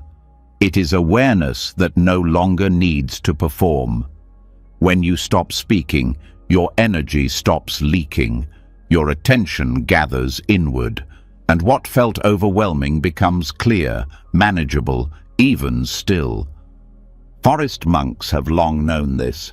They don't isolate themselves to escape the world. They do it to hear it more deeply, to see the mind without distortion. In silence, they study not just teachings, but their own reactions. They sit with craving, with fear, with memory. They watch these rise and fall until there is nothing left to chase. In that stillness, the mind begins to settle, not because it is forced, but because silence is its natural home. In Vipassana meditation, noble silence is part of the container. For days, sometimes weeks, there is no speaking, no eye contact, no gestures. The outer world becomes still. The inner world becomes loud at first, but then something shifts. The mind sees how repetitive it is, how much of it is just habit. Without new input, the old patterns lose momentum. Thoughts that once felt important start to lose their pull. And from that quiet, real insight begins to rise. Silence also neutralizes emotional reactivity. Most of the time, anger needs an audience. Fear needs a listener. Judgment needs someone to hear it. When you commit to noble silence, these impulses appear, but have nowhere to land. You see them arise, but you don't speak them into the world. You don't give them fuel, you just watch. This doesn't mean you repress your emotions. It means you meet them directly, without decoration, without defense. Speech, while powerful, often pulls you away from your internal center. Even kind words can become a distraction when they are used to avoid what is uncomfortable inside. Silence removes that option. You are left with only what is real, only what is present. And that presence is where transformation happens. Silence also sharpens perception. When the mind stops turning outward through speech, your senses become more vivid. You notice subtle tension in your body. You notice patterns in your thoughts. You notice how quickly you reach for distraction.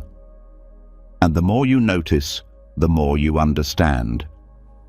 Insight is not always loud.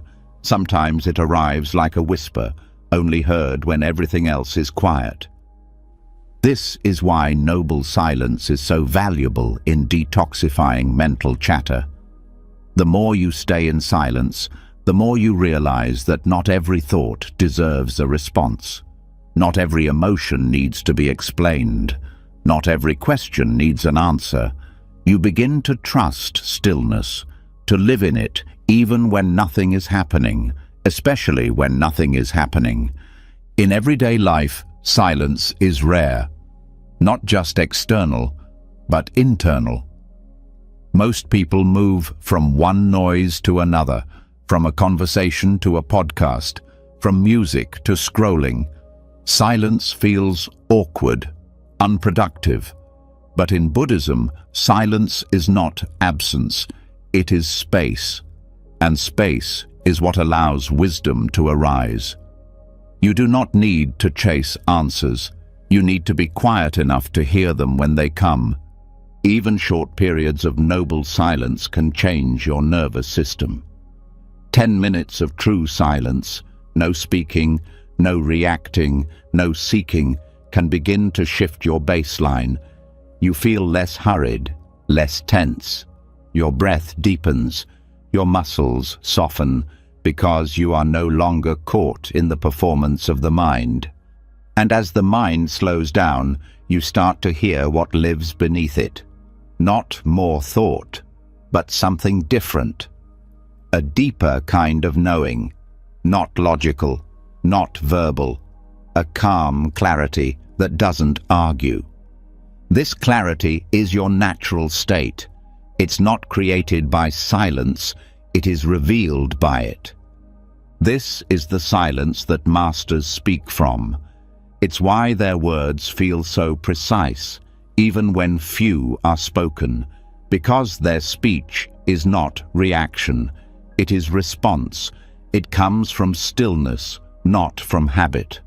You begin to learn this rhythm. You speak less, but what you say matters more. You interrupt less. You listen more fully. Your communication becomes medicine, not noise. Noble silence also reveals your cravings, the urge to speak, to explain, to entertain. These urges arise, and in silence you don't follow them. You watch, and you learn. You see how often speech is used to gain control, to seek approval, to fill space. But when you stop reaching outward, you begin to see that nothing is missing. Silence shows you that presence is enough. This is why silence is a purification. Not because it changes your environment, but because it purifies your view. of yourself, of others, of reality. It strips away the unnecessary. It leaves only what's essential. And from that essence, real transformation begins. The practice of noble silence is not limited to retreats. You can bring it into daily life.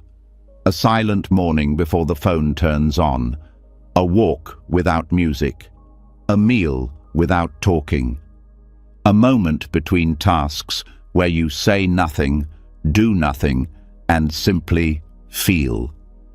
These small acts create space in the mind. They restore what has been scattered. And in that space, you begin to see patterns that once went unnoticed. You begin to understand your reactions, not by analyzing them, but by feeling their texture in the silence. You begin to notice when you speak from tension and when you speak from truth. This awareness creates choice, and that choice brings freedom. Silence also allows grief to surface. So much pain stays buried under noise. Words can keep it hidden, but when the mind becomes quiet, the body speaks, the tears come, the breath changes, the memory rises, and you don't run, you stay. You hold it in stillness, and the silence becomes a healing container. Joy, too, becomes clearer in silence. Not the joy of excitement, but the joy of being, of sitting still and knowing you are enough, of feeling your breath move gently, of hearing the wind, the heartbeat, the silence itself. This is not dramatic joy, but it is steady, unshakable. It does not depend on conditions. It arises from within. And over time, the silence doesn't feel empty. It feels full, full of life, full of wisdom, full of presence. You no longer fear it. You crave it, because it brings you back to yourself. This is not about avoiding life. It's about learning how to return to the center of life, where words are no longer needed to prove anything, where silence becomes your teacher, your refuge, your power. Let noble silence be part of your practice. Let it cleanse the mind. Let it slow your reactions. Let it show you what has always been true, that peace is not something you create. It is something you uncover when the noise fades and the stillness remains. You are not the thoughts. You are the space between them, and silence is the doorway back. After sitting in silence, after watching your thoughts settle, something becomes undeniable. Beneath the quiet, there's a voice you still carry. It's not loud like the others. It's not chaotic like mental chatter. It's subtle, persistent, and often cruel. It sounds like you, but it doesn't speak from love. It criticizes, corrects, compares. It knows exactly where you're most vulnerable and echoes there. It isn't trying to help, it's trying to protect, but through punishment. This is the inner critic. And now, in the space created by noble silence, you can finally face it. Silence reveals the tone of your relationship with yourself. If you pay close attention, you begin to notice how you speak inwardly when you're disappointed, when you're tired, when things don't go the way you hoped. This voice doesn't only emerge in failure, it appears even in success, questioning your worth, pushing for more, never satisfied. It was shaped over years, maybe by a parent, a teacher, a culture that valued achievement over acceptance. It learned to speak harshly because that's what it thought would keep you safe. But now, this voice is no longer protecting you. It's wounding you from within. Buddhist teachings offer a direct way to transform this voice, not by arguing with it, not by silencing it, but by surrounding it with something it's never known: unconditional friendliness. This is the heart of metta, or loving kindness. It is the deliberate cultivation of goodwill, warmth, and gentle care, first for yourself, then for others. In the context of the inner critic, metta becomes a way to change the entire emotional environment in which that voice lives. Loving kindness meditation begins simply. You sit, you breathe, you bring to mind the intention to be kind. You repeat phrases, not to convince yourself, but to plant seeds. May I be safe. May I be well. May I be happy. May I live with ease. You say these not because you already believe them, but because saying them gently begins to rewrite the inner script. At first, resistance arises. The critic says you don't deserve this kindness. It says you haven't done enough. It mocks the softness. This is part of the process. You're not failing when this happens. You're reaching the very place where the healing needs to happen. The critic has been dominant for so long, it won't step aside easily. But it's not stronger than love. It's just louder, at first. As you continue the practice, you learn to direct these phrases to the parts of you that hurt the most, the part that always doubts, the part that's ashamed, the part that feels like a burden. Instead of judging these parts, you hold them. You say, may you be free from fear, may you be held in compassion. You say this to yourself, not because it changes things instantly, but because it invites a different relationship, one based not on fixing, but on understanding. Metta doesn't erase pain, it makes space for it. It says, you're allowed to feel this. You don't need to hide it. You don't need to justify it. You are worthy of love even here, especially here. As you deepen the practice, you start to recognize the critic not as an enemy, but as a wounded voice. A voice that learned harshness as a strategy. Maybe it believed that being hard on you would make you more acceptable. That punishment would lead to improvement. But now you can offer it something new. You can say, thank you for trying to protect me, but I choose another way.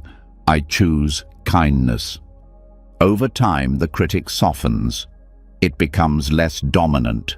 It still speaks, but you no longer obey it.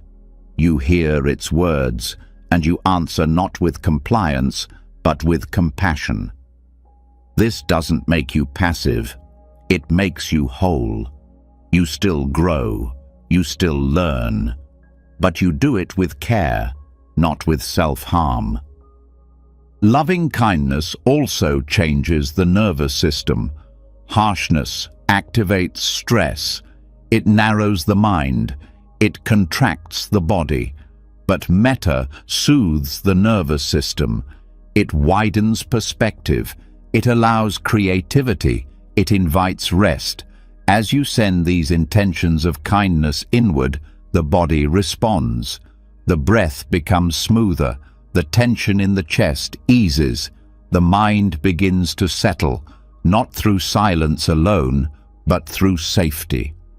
This practice also reveals how often your inner critic has shaped your decisions, how many times you've avoided opportunities out of fear of failure, how often you've minimized your needs because you believed they didn't matter. Loving kindness brings this into awareness. It says, your needs do matter, your dreams are valid, your heart is not too much, and this voice of care slowly becomes the voice that guides you. Eventually, you begin to recognize metta not just as a practice, but as a natural state. The critic is learned, love is remembered. It was always there, underneath the pain, underneath the conditioning. Metta doesn't add anything new, it clears the dust that covered your original heart. As you practice, the boundary between yourself and others also begins to dissolve. You notice that the way you treat yourself is the way you treat the world. If you're harsh inside, you carry that energy into every interaction. But when you respond to your own suffering with kindness, you become more available to others. You listen better. You judge less. You see the humanity in every face because you've made peace with your own. This doesn't mean you ignore mistakes. It means you stop using them as weapons. You still take responsibility. But you do so with care, not with shame. Loving kindness teaches accountability without cruelty, growth without punishment, change without rejection. Even the language you use with yourself changes. You start to notice the tone of your inner speech, the little moments when you apologize for existing, the way you rush to criticize before anyone else can. Metta gives you a new vocabulary. Not in words, but in energy. You begin to say, I am learning, I am trying, I am enough. In daily life, this practice becomes a refuge. You're not always in formal meditation, but metta becomes part of your breath. When you feel triggered, you pause. You send kindness inward. When you feel ashamed, you place a hand on your heart and whisper care. When the critic rises, you listen and then respond with truth, not fear, not defense, but truth rooted in compassion. You are not trying to erase the past. You are choosing not to relive it unconsciously. You are building new habits of attention, of response, of emotional presence. And these new habits slowly change the atmosphere of your mind. Metta also helps when you feel stuck, not by pushing you forward, but by removing the inner pressure. It says, you can be still and still be worthy. You can be confused and still be held in care. You don't need to earn this kindness. You only need to accept it. There are moments when the practice will feel mechanical, when the words feel hollow, when the old patterns seem stronger. But this is the nature of any deep transformation. You don't stop because it's hard. You stay, you keep offering, because with every phrase, with every breath, you are building a new foundation, one rooted in care, not criticism, presence, not perfection. Over time, the space inside you grows. What once felt like a battlefield becomes more like a sanctuary. The wounds are still there, but they're not bleeding. The critic still speaks, but it's no longer the final voice. And in that space, your life begins to change. Not dramatically, not all at once, but quietly, deeply, from the inside out. You begin to trust yourself, not because you always know what to do, but because you know how to return to love when you forget. This trust changes everything. You take more risks. You set healthier boundaries. You stop settling for environments that mirror your old self-judgment. You move in the world with a quieter heart, a softer gaze, a steadier breath.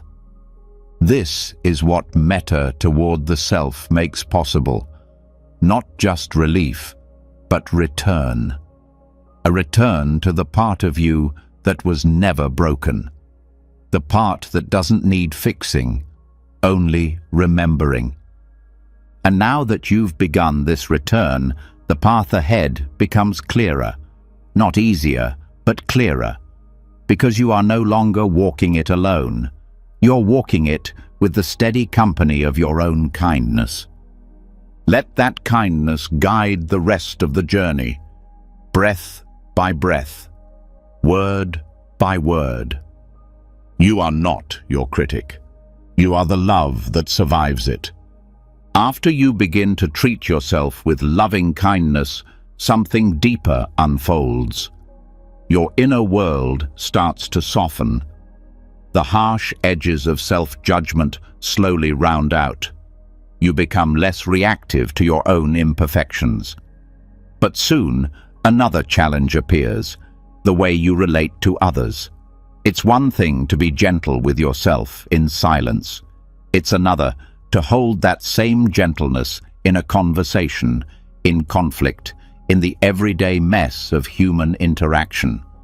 This is where the mirror of community becomes essential, not to escape into others, but to see yourself more clearly through them.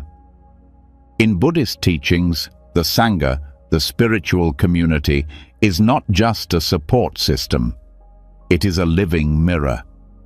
A collective field where the self that you think is stable is constantly reflected, challenged, and softened.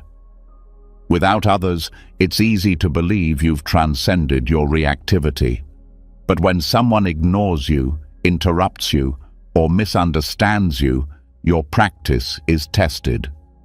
What rises in these moments is not new. It was already there. The Sangha helps you see it. This mirror doesn't work because people are perfect. It works because they aren't. It works because their habits activate your unconscious patterns. When you feel judged, it's a chance to see where you still judge yourself. When you feel excluded, it reveals where you exclude parts of yourself. Community shows you what's unresolved, not through teaching, but through interaction. This reflection is not always comfortable, but it is honest. The presence of others pulls the hidden material to the surface, not to shame you, but to reveal what's ready to be seen. When you react strongly to someone, pause and look inward. What expectation was challenged? What fear was touched?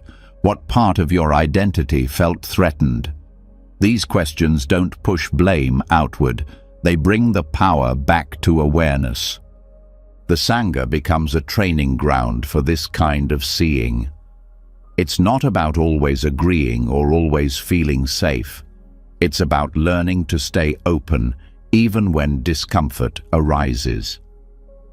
In many Buddhist monasteries, practitioners live together in silence, not because it's easy, but because it brings out the subtle dynamics of ego. You notice who you avoid, who you feel drawn to, who triggers comparison. These observations are valuable. They are the raw material for awakening. In this way, spiritual community is not a retreat from life. It's a deeper encounter with it. You learn not just through teachings, but through how you listen, how you respond, how you share space. Sangha teaches humility because it reminds you that you are not the center. Your story is not the only story. Your pain is not the only pain. This shift in perspective helps dismantle the illusion of separateness. Practicing in community also reveals the mind's projections, the stories you place onto others, the assumptions you carry. You begin to notice how quickly the mind labels: friendly, distant, difficult. And in seeing this, you begin to question those labels. You start asking what you're bringing to each encounter, whether you're showing up with preconceptions or with presence. This kind of engagement takes patience. It takes courage. Because true community is not about comfort, it's about honesty. When someone reflects something back to you, especially something difficult, it's a gift. Even when it hurts, especially then, because that's where growth lives, in the places you least want to look. In traditional Buddhist practice, there is a structure called Kalyana Mitta, the spiritual friend. This is someone who walks the path with you, not to lead or follow, but to witness, to remind, to reflect. Having such a relationship in Sangha transforms how you hold yourself. You begin to value truth over approval, support over control, presence over performance. The Sangha also offers something you can't give yourself: collective energy. When others practice with sincerity, that energy supports your own practice. When you see someone else facing their pain with honesty, it gives you strength. When someone shares their struggle openly, it dissolves the illusion that you're alone. This shared vulnerability becomes a foundation for trust. And when trust is built, deeper healing becomes possible. You begin to speak more honestly, to listen more deeply, to feel your place in something larger than yourself. In this space, transformation becomes less about effort and more about resonance. You shift because the field around you is shifting too. At the same time, Sangha shows you where you still hide. If you shrink in group spaces, notice what you're protecting. If you feel superior, notice what you're defending. If you feel invisible, ask what story you're still believing about your worth. Each of these insights arises not in isolation, but in relation. And that's the point. Awakening does not happen alone, it happens in connection. Being part of a spiritual community also means learning how to hold others in compassion, even when they're struggling, especially then. You learn to see past someone's behavior and into their suffering. You recognize that just like you, they are trying to find peace. Just like you, they get caught in fear. Just like you, they carry pain they don't know how to express. This understanding becomes the ground for compassion. You stop needing everyone to be easy. You stop expecting perfect harmony. You start valuing truth over smoothness. Because growth is not always graceful. It's often awkward. It's often messy. And the Sangha gives space for that mess to be witnessed without judgment. In this space, forgiveness becomes more natural, not as a spiritual ideal, but as a lived necessity. You forgive not because others deserve it, but because you see what clinging does to your own heart. You forgive because you've felt your own sharp edges, and you no longer want to add to the pain. Spiritual community also teaches boundaries, not as rejection, but as wisdom. You learn when to stay silent and when to speak, when to offer help and when to step back. You realize that compassion is not always saying yes. Sometimes it's allowing others to learn in their own time, their own way. This discernment grows through experience, through mistakes, through reflection. And as you engage with Sangha, your view of others starts to change. You stop seeing people as obstacles or allies. You start seeing them as teachers. Every interaction becomes a chance to notice something in yourself, to soften a reaction, to open a little more, to love with less condition. In many Zen traditions, practitioners bow to each other before and after every interaction. This is not a ritual of hierarchy. It's a practice of recognition. I see you. I see your struggle. I see your light. This bow is a moment of reverence, a pause, a return to presence. It reminds you that every being is walking their own difficult path and that you are not separate from them. This sense of non-separation is what the Sangha cultivates. You move from me and them to us, from isolation to shared humanity, from judgment to mutual respect.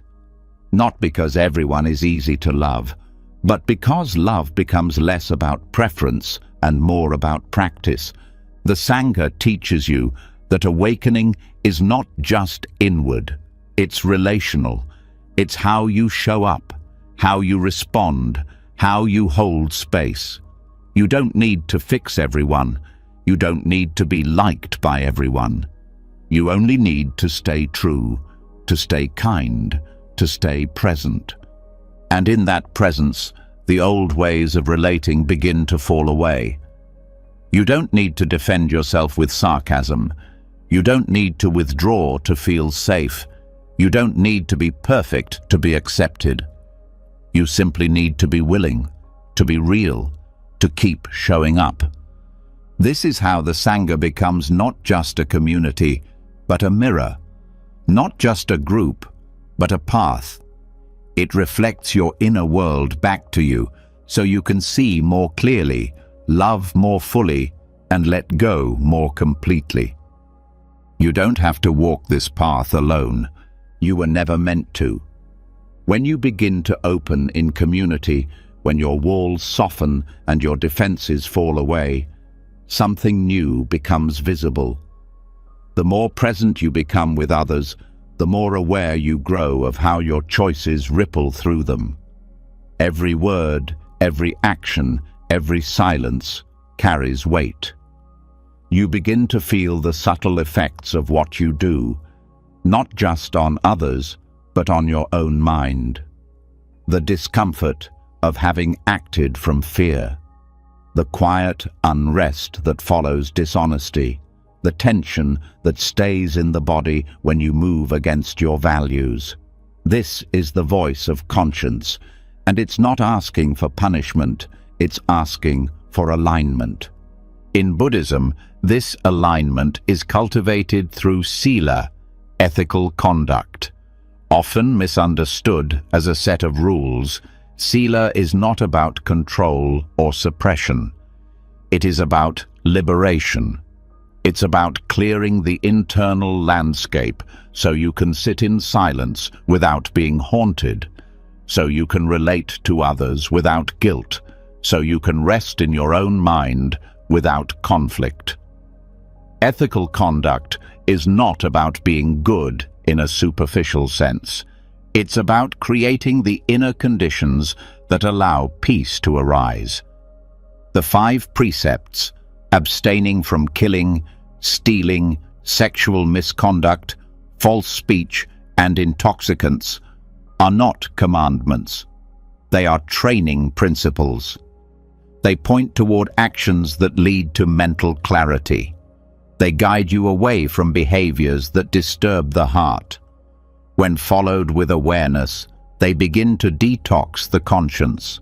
The heaviness of regret, the confusion of moral ambiguity, the restless energy of unacknowledged harm, these begin to lift. Every time you act in contradiction to your values, you create friction inside. You might justify it in the moment, but your nervous system records the split. Your heart feels the dissonance, and over time, that dissonance accumulates. It becomes self-doubt, it becomes anxiety, it becomes shame. Ethical living clears that accumulation not through judgment, but through integrity. It says, live in a way that leaves nothing hidden. Sila is powerful because it addresses the source of inner conflict. You don't need to wait until after a harmful action to start cleaning up. You can prevent the harm before it happens. You can catch the impulse before it becomes karma. This proactive mindfulness strengthens your ability to pause. It builds a kind of ethical immunity. Not rigid, not reactive, but responsive, grounded, clear. When you live with this kind of awareness, your actions begin to reflect your deepest intentions. You speak not to manipulate, but to connect. You act not to take, but to share. You move through life not as someone trying to prove worth, but as someone embodying wisdom. And in that embodiment, remorse fades, not because you never err, but because you're willing to see when you do and make amends. Sila doesn't require perfection. It requires honesty. It asks you to stop hiding behind excuses, to stop numbing the conscience with distraction, to face the discomfort of your own missteps, and respond with responsibility, not avoidance. In this way, ethics becomes an ongoing process of purification, a way of living that continually removes the blocks to joy. This purification is not abstract. You feel it in the body. You notice how certain actions leave you feeling lighter, while others leave residue. You start to choose differently, not because you're afraid of punishment, but because you've tasted what peace feels like, and you don't want to pollute that space. One of the most overlooked aspects of Sila is its psychological effect. Guilt and shame often masquerade as personal flaws, but many times they are simply the mind's natural response to acting out of alignment. Instead of pathologizing these emotions, Buddhist ethics teaches you to examine them. Did I harm? Was I careless? Did I speak truthfully? When the answer is yes, the response is not self-condemnation. It is a return, a gentle correction, a redirection toward integrity. Practicing Sila over time also builds trust with yourself and with others. When you live ethically, people feel safer around you. They know you will not betray their vulnerability. They sense the stability in your presence, and perhaps most importantly, you begin to trust yourself. You no longer second-guess every choice. You no longer wonder if your actions reflect your values. They do. And that consistency becomes strength. This kind of trust cannot be faked.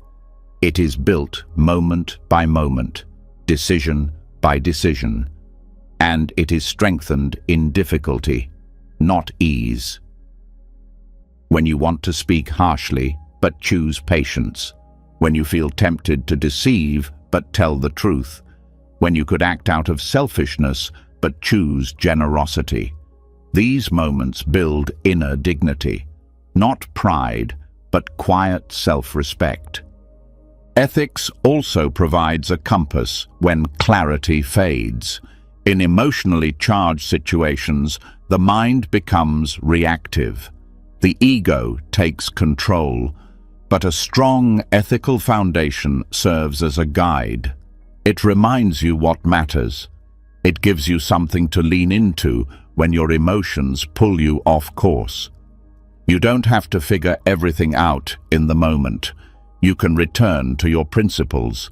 In this way, Sila becomes not a burden, but a refuge, a structure that holds you when everything else feels unstable. And in this structure, your conscience breathes. It no longer needs to shout to get your attention. It can rest, because it knows you are listening. This listening becomes part of meditation. When you sit, the body remembers. If your actions have been misaligned, the mind will show you. Thoughts may surface, regrets may appear, and you meet them not with defense, but with understanding. You allow the discomfort, you let it speak, and then you return to the present, not to escape, but to re-anchor. This process makes meditation deeper. When your ethical foundation is strong, the mind settles more easily. There is less tension, less resistance, less avoidance. You are not trying to cover something up. You are simply here, breathing, resting in the clean space your conduct has created. Sila also aligns you with the deeper currents of compassion. You begin to see how your choices affect the collective. Your actions ripple through others' lives. Your words plant seeds in their minds. And this responsibility becomes not heavy, but sacred. You carry it with care. You move through life not as a separate being, but as part of a larger web. This shifts your motivation. You stop asking, "What do I want?" You start asking, "What brings harmony?" Harmony here does not mean avoidance. It means right action. It means knowing when to speak truth, even when it's hard. It means knowing when to be quiet, not out of fear, but out of wisdom. It means seeing your own motives clearly and choosing not to act on the ones that come from ego. This clarity extends into every area of life. In relationships, ethics becomes a commitment to honesty and presence.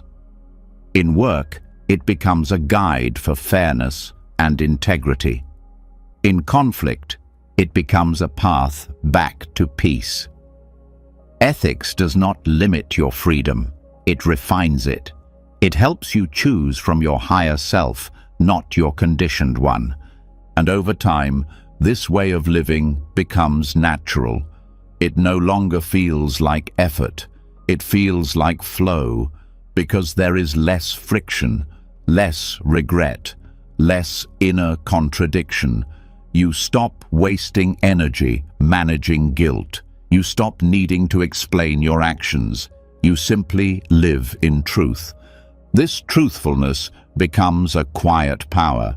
It doesn't boast. It doesn't argue. It just is. And it radiates. People feel it in your presence.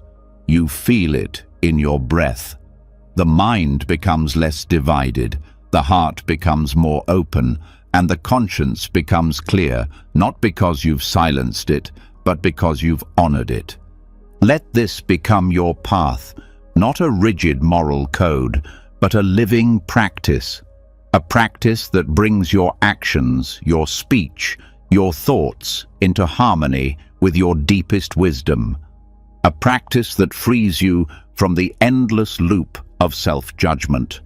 A practice that returns you again and again to the peace that comes from living cleanly, kindly, clearly. This is the strength of Sila, not in its rules, but in its freedom, not in its restriction, but in its release. Let that freedom guide your next step. Let it shape your presence. Let it clear the way forward, not with force, but with the stillness that comes when the heart is finally at ease. When your life begins to align with ethics, when your actions reflect your values, something subtle but powerful unfolds. The mind begins to settle, not just in meditation, but in the middle of daily life. The weight of regret lifts, the confusion of moral ambiguity clears, and in this clarity, a deeper truth starts to rise to the surface. Everything you've worked to hold on to is still changing.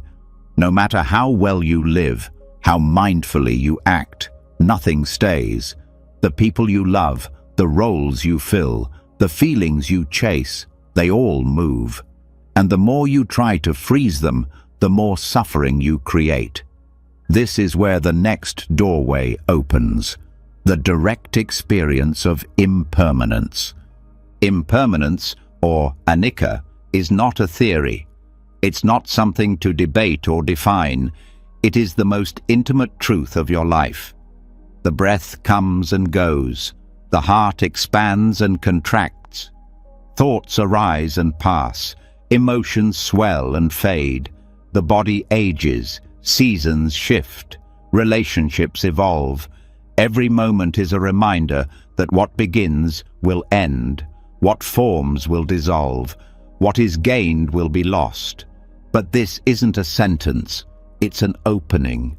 Clinging is what creates pain. not because things change, but because you expected them not to. You held on to the good moments. You resisted the bad ones. You tried to control what was never meant to be fixed. This resistance creates tension, a tightness in the chest, a pressure in the mind, and the only true relief comes when you release the grip, not through force, but through understanding. Understanding impermanence doesn't make you passive. It makes you wise. It teaches you to love without attachment, to feel deeply without drowning, to show up fully without trying to possess the moment. Because you know the truth. Everything is already moving. Every moment is already dissolving. This doesn't mean you stop caring. It means you care without clinging. You appreciate what's here, not because it will last, but because it won't. This shift changes your relationship with joy. It becomes more vivid, more immediate. You don't take it for granted. You don't postpone gratitude. You open to the fullness of the moment, knowing it's already passing. And when loss comes, and it will, you're not destroyed. You're not untouched, but you're not shattered. You know that pain is part of change, that grief is part of love. You stop seeing endings as failures. You start seeing them as the natural arc of experience. This softens your fear. It quiets your anxiety. It makes space for peace. Not because life is easy, but because you're no longer fighting it. Practicing with impermanence begins with attention. You watch the breath. You feel it rise, stay for a moment, and fall away. You don't try to hold it. You don't resist it. You let it move. This simple act becomes a training in letting go. Every breath is a teacher. Every exhale is a release. You apply this to thoughts. When a difficult thought arises, you don't cling to it. You don't try to stop it. You just watch. It grows. It peaks. It dissolves. You see how even the most painful thought is temporary. You see how even the most powerful craving fades. This observation builds trust, not in the content of the mind, but in the process, in the truth that everything moves. You extend this to emotions. You feel sadness, and instead of pushing it away, you allow it. You feel joy, and instead of trying to hold it, you experience it fully. You let each emotion come and go like weather. You stop confusing your mood with your identity. You stop reacting to every wave. You start resting in the space that holds the waves. This resting changes your experience of time. You stop rushing. You stop clinging to the future. You stop replaying the past. You meet what's here. You let it pass. You meet the next moment. You let that one go too. This isn't detachment in a cold sense. It's freedom in the warmest sense, because you're no longer resisting the way life naturally moves. Understanding impermanence also helps you face aging. You see the body changing, the skin loosening, the strength shifting, and instead of denying it, you bow to it. You honor the impermanence of your form as part of its beauty. You stop chasing youth. You stop resisting time. You begin to live in rhythm with reality. You also begin to meet death differently. Not just the death of people you love, but the little deaths of identity, of routine, of certainty. These endings no longer scare you. They teach you. They show you what matters. They strip away what's false. They bring you into what's real. In Buddhist practice, meditating on death is not morbid. It is liberating. It reminds you that you don't have time to waste, that nothing is promised, that each word you speak, each action you take, matters, because it may be your last. This doesn't make you anxious. It makes you awake. When you integrate impermanence, your relationships change. You no longer cling to roles. You no longer expect people to stay the same. You allow others to change, to grow, to move on. You hold them with love, not possession. And because of that, your love becomes more honest, less needy, more generous. You start to release the idea that things must work out a certain way, that life must follow your plan. You stop measuring success by what lasts. You start measuring it by how present you are while it happens. This changes your goals. It changes your definition of progress. It brings peace, even in uncertainty. You no longer see impermanence as something to be solved. You see it as the very nature of reality, and that insight dissolves fear at the root. Because what you feared was not change itself, but your resistance to it. Letting go doesn't mean not caring. It means caring without grasping. It means showing up with everything you have, knowing it will pass, and loving it all the more because of that. This is not weakness. It's strength. It takes courage to stay open in a world that keeps moving. It takes wisdom to embrace what you cannot hold. When fear arises, you meet it with this understanding. You say to yourself, this too is impermanent. When joy visits, you welcome it with open hands. When grief returns, you make room for it without collapsing. Each experience becomes part of the path. Each moment becomes part of the training. This practice is not about escaping emotion. It's about becoming spacious enough to hold all of it without being consumed. That spaciousness is not something you create. It's something you uncover by letting go. Impermanence does not make life meaningless. It makes it meaningful. It reminds you that this conversation, this smile, this breath matters, because it will never come again. It invites you to stop sleepwalking, to stop waiting for later, to live here, now. And when you live like this, peace is no longer a goal. It becomes a quality of presence, a result of alignment, a natural outcome of moving with life instead of against it. You don't need to force yourself to be okay with change. You just need to see it clearly, to feel it directly, to let it teach you what permanence never could.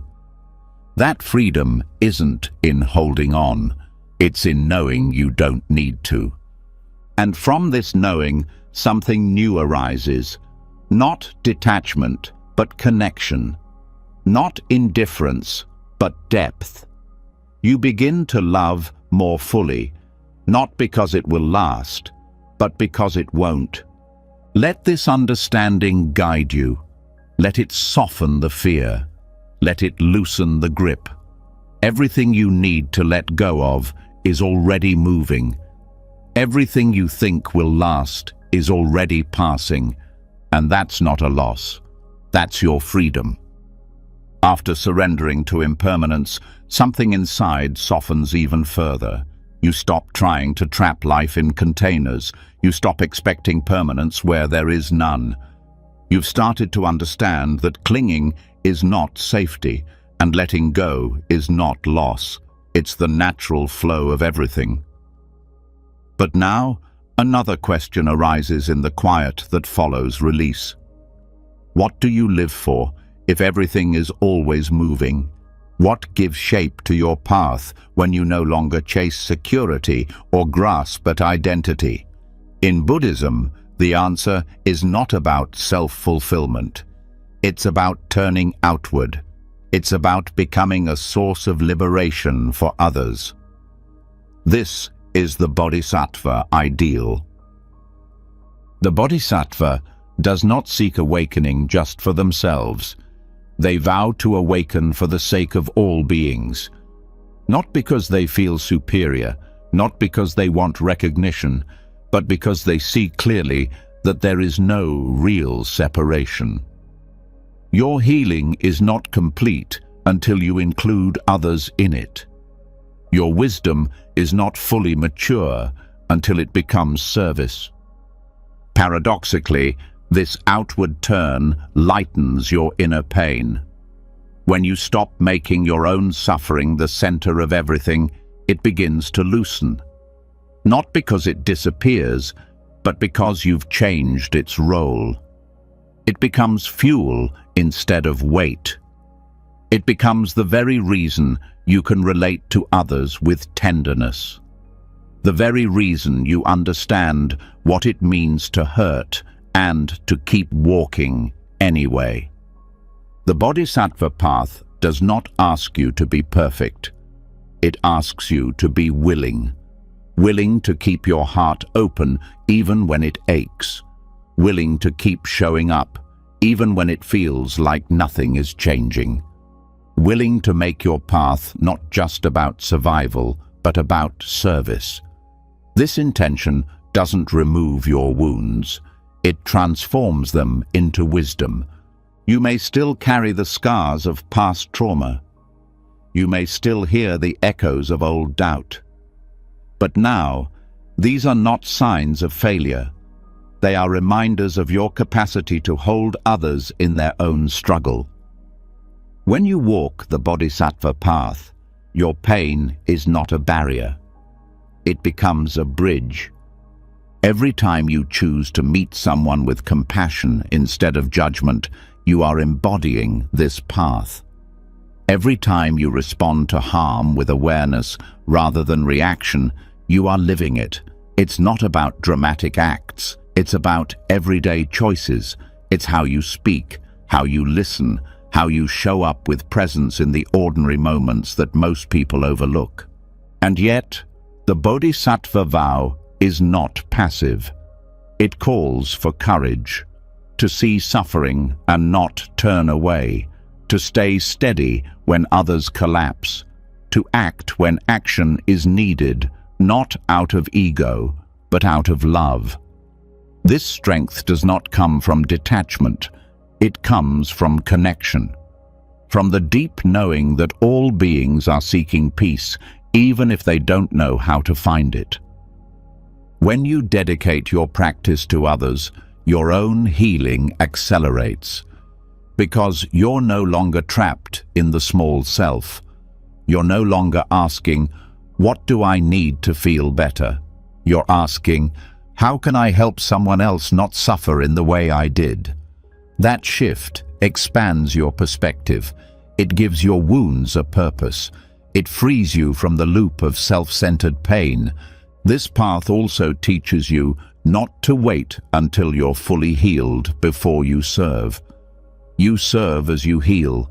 You share what you can where you are, because someone else is where you once were, and your presence, your honesty, your humility can become the light they need to see their own way forward. The Bodhisattva path also includes fierce compassion. This is not about being soft all the time. It's about doing what's needed, even when it's uncomfortable, setting boundaries, speaking truth, protecting others. You are not here to be agreeable. You are here to be awake.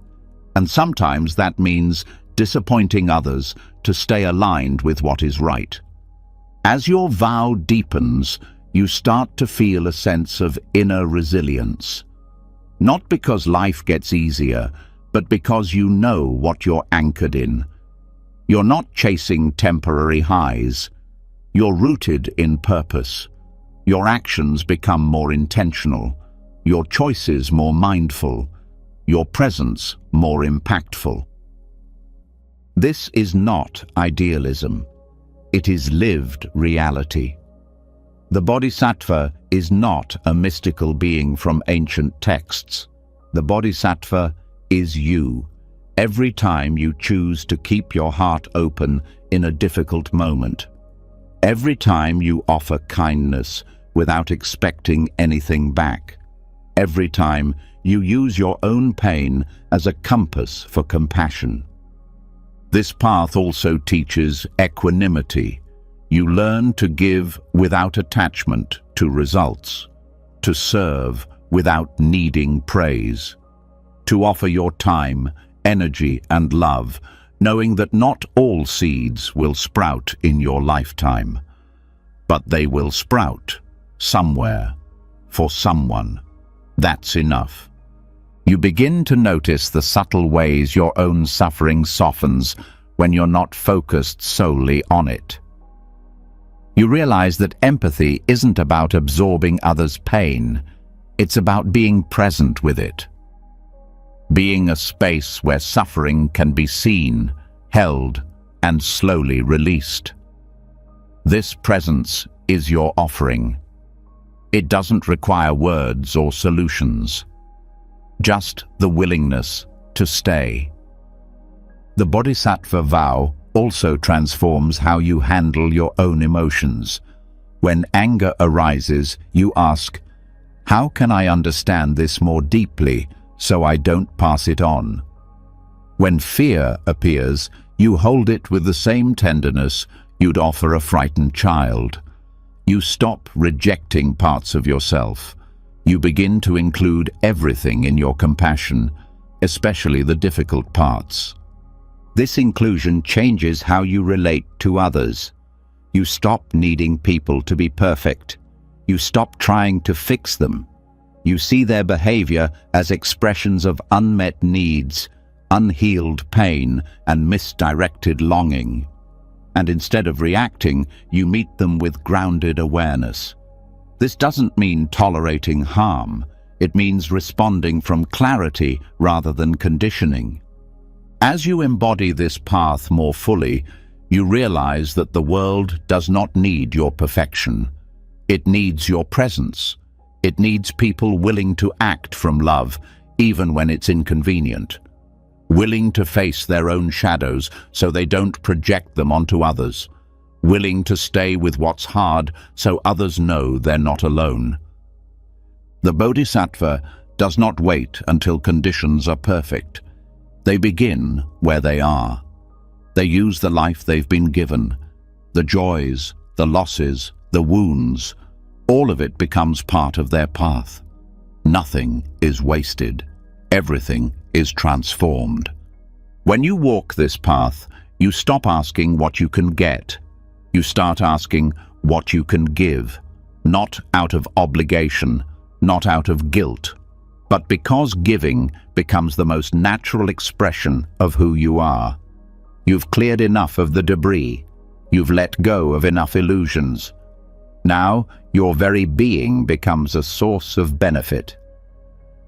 This path is not about being heroic.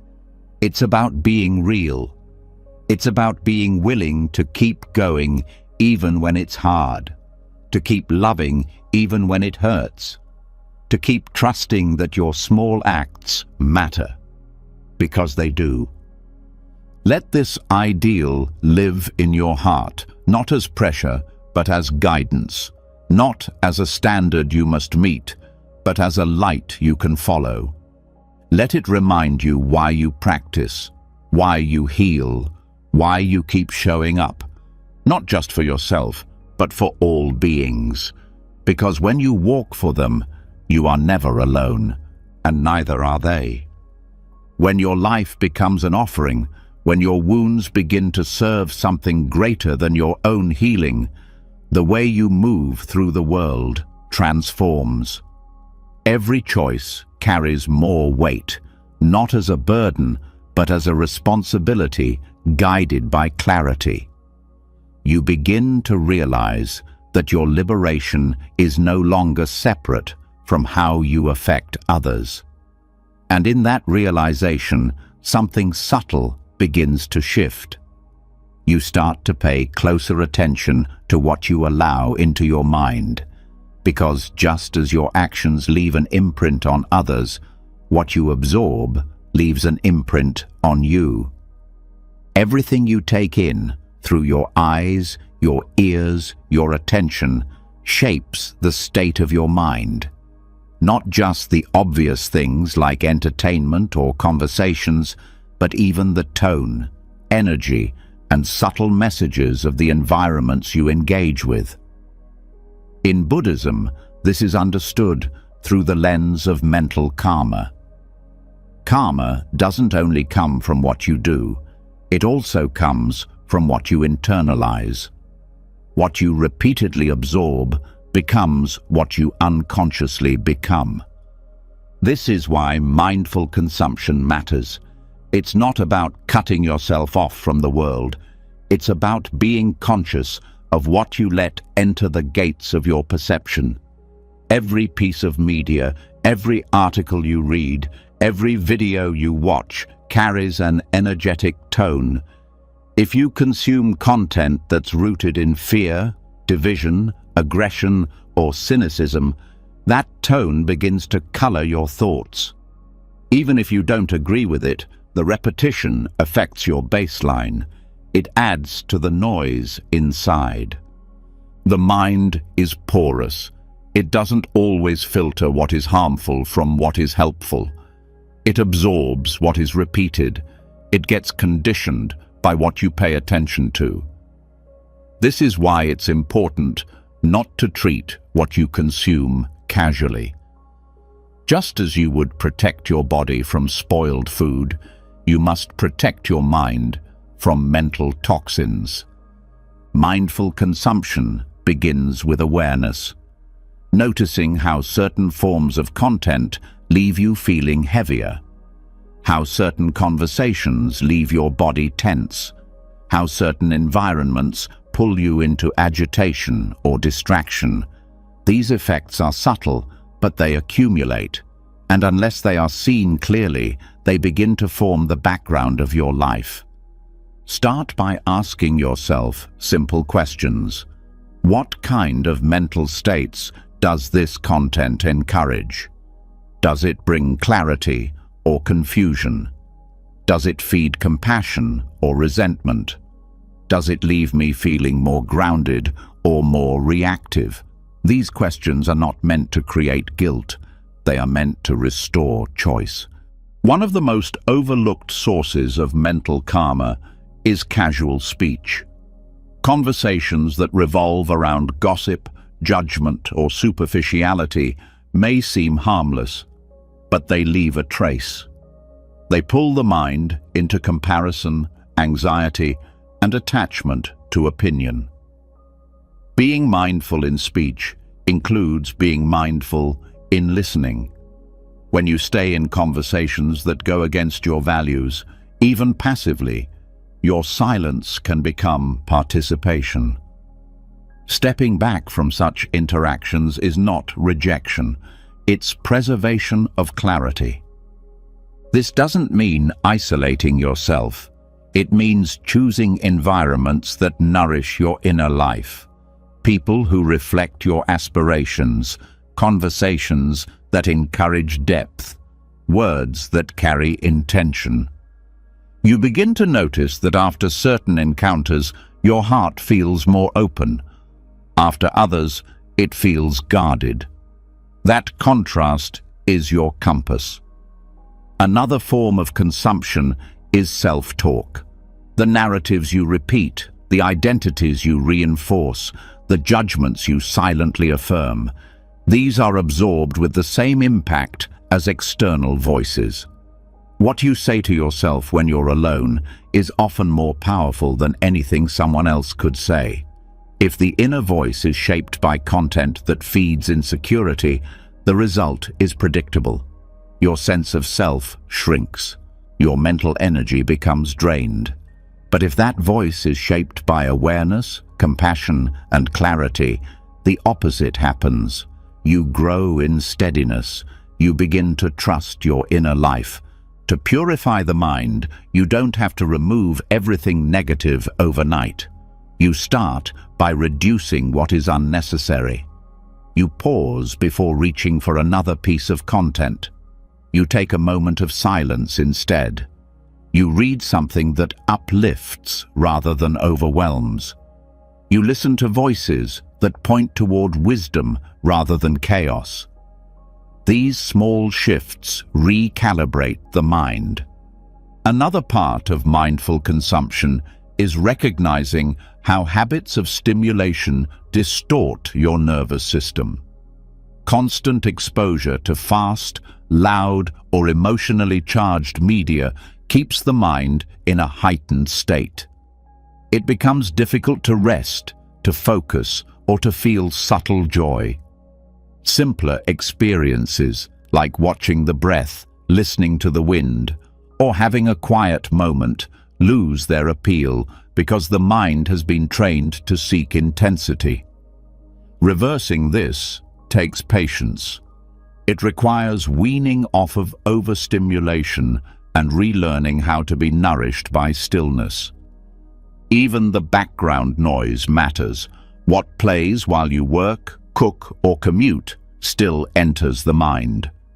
If it's filled with fear, negativity, or fragmentation, those qualities silently shape your inner world. Replacing this background with silence, nature sounds, or teachings that bring wisdom makes a difference. The mind does not need constant input. It needs meaningful input, or sometimes none at all. Mindful consumption also applies to physical space. The visual environment, the energy of the room, the colors, the clutter, all affect the mind. A messy, chaotic environment sends messages of disorder. A simple, intentional space supports calm and attention.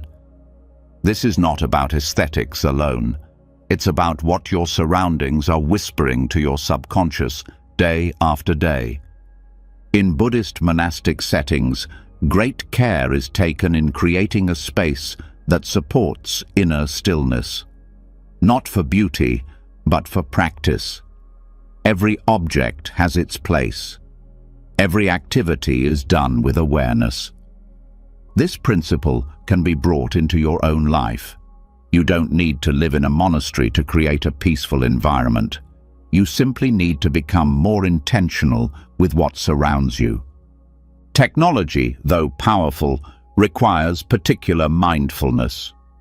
Endless scrolling, constant alerts, and fragmented attention retrain the brain to be reactive rather than reflective. Mindful use of technology means setting limits, creating digital boundaries, choosing when to engage and when to step back. Not every message needs an instant response. Not every thought deserves to be broadcast. Discipline in digital life restores mental clarity. Another aspect, often ignored, is energetic consumption. This refers to the subtle impact of the moods, emotions, and energies around you.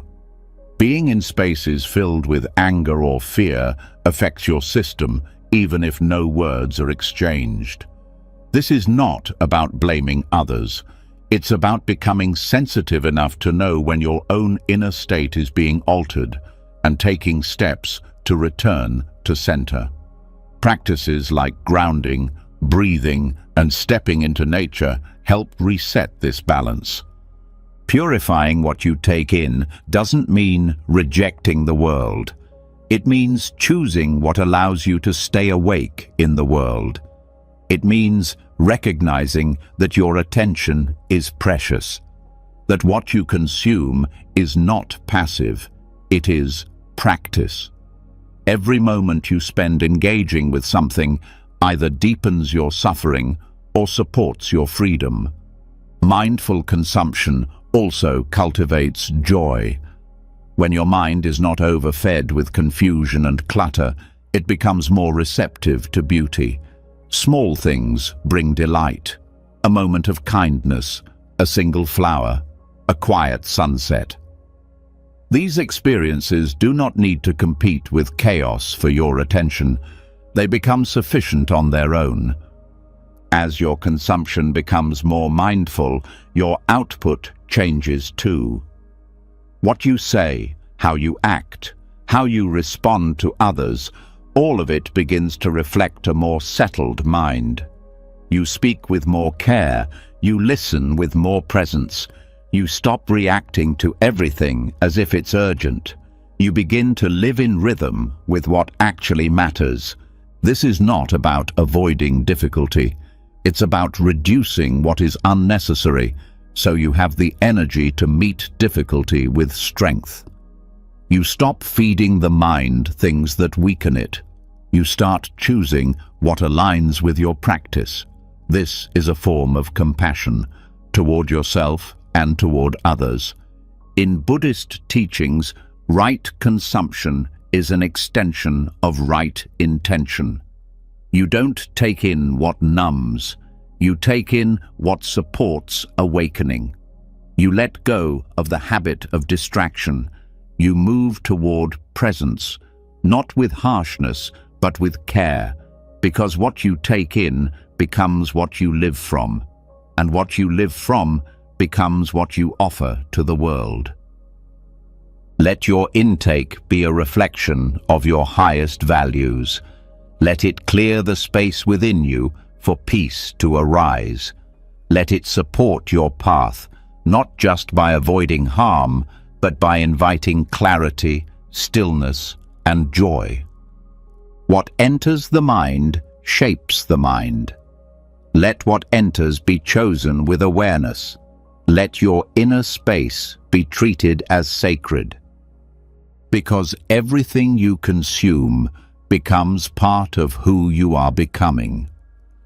When you begin to purify what enters your mind, when you take responsibility for what you absorb and allow your attention to rest in nourishing places, something deep inside stabilizes. The mind becomes quieter, less reactive. The emotions lose some of their sharp edges. You begin to realize that many of your struggles came not from what happened, but from what you unconsciously fed yourself again and again. With clearer input, the inner environment becomes more honest. And in that honesty, one truth stands above all others. This life is not permanent. Every breath you take is one closer to your last. Every moment that passes is one you will never live again. And when this is not just a poetic idea, but a living awareness, it changes everything. This is the practice of Maranasati, the contemplation of death. It is not meant to frighten you or to push you into despair. It is meant to clarify. It is meant to dissolve illusion and return the mind to what truly matters. Most suffering comes from the belief that there is always more time, more chances, more tomorrow. That belief makes you postpone joy. It makes you carry resentment for years. It keeps you stuck in small dramas as if they are permanent stories. But when death becomes real in your awareness, those dramas begin to fall away. The urgency to defend your ego, to prove your point, to win every argument fades. Because death is not impressed with your victories. It's not waiting for your perfect plans. It will come whether you are ready or not. To meditate on death is not to be morbid. It is to be fully alive. Because only those who understand impermanence can appreciate presence. When you truly grasp that your time is limited, your priorities change. The things that drain your spirit no longer hold power. The people you love become more precious. The moment you're in becomes more than enough. Maranasati invites you to reflect on the simple fact that your body will stop breathing. Your name will be forgotten. Your possessions will pass to others. Your successes and failures will dissolve. And when everything you've used to define yourself is stripped away, what remains? That question is not abstract. It is the most important question of your life. Contemplating death does not cause fear. It reveals the fear that was already there. The fear of being out of control, the fear of losing what you love, the fear of meaninglessness. But instead of avoiding these fears, the practice turns toward them. It sits with them, it breathes with them, and slowly something shifts. You begin to see that fear does not have the final word. Awareness does. This awareness brings clarity. It shows you where you've been wasting time, where you've been seeking validation instead of living truth, where you've been making decisions based on fear rather than wisdom. Death contemplation brings these patterns to the surface, not to shame you, but to free you from them. You begin to ask different questions. If I had one day left, who would I forgive? What would I stop holding back? What would I stop pretending to be? These are not hypothetical questions. They are doorways. Every honest answer brings you closer to freedom. When you remember death, small problems become small again. The ego's negativity loses its grip. That voice in your head that criticizes, compares, complains, it quiets when you realize none of its stories will survive your last breath. Suddenly, there is space. Space for forgiveness. Space for gratitude. Space for choosing love over pride. Meditating on death also deepens your compassion. You start to see that everyone you meet is on the same journey. Everyone will lose everything. Everyone will grieve. Everyone will say goodbye. This shared reality softens your judgments. It opens your heart.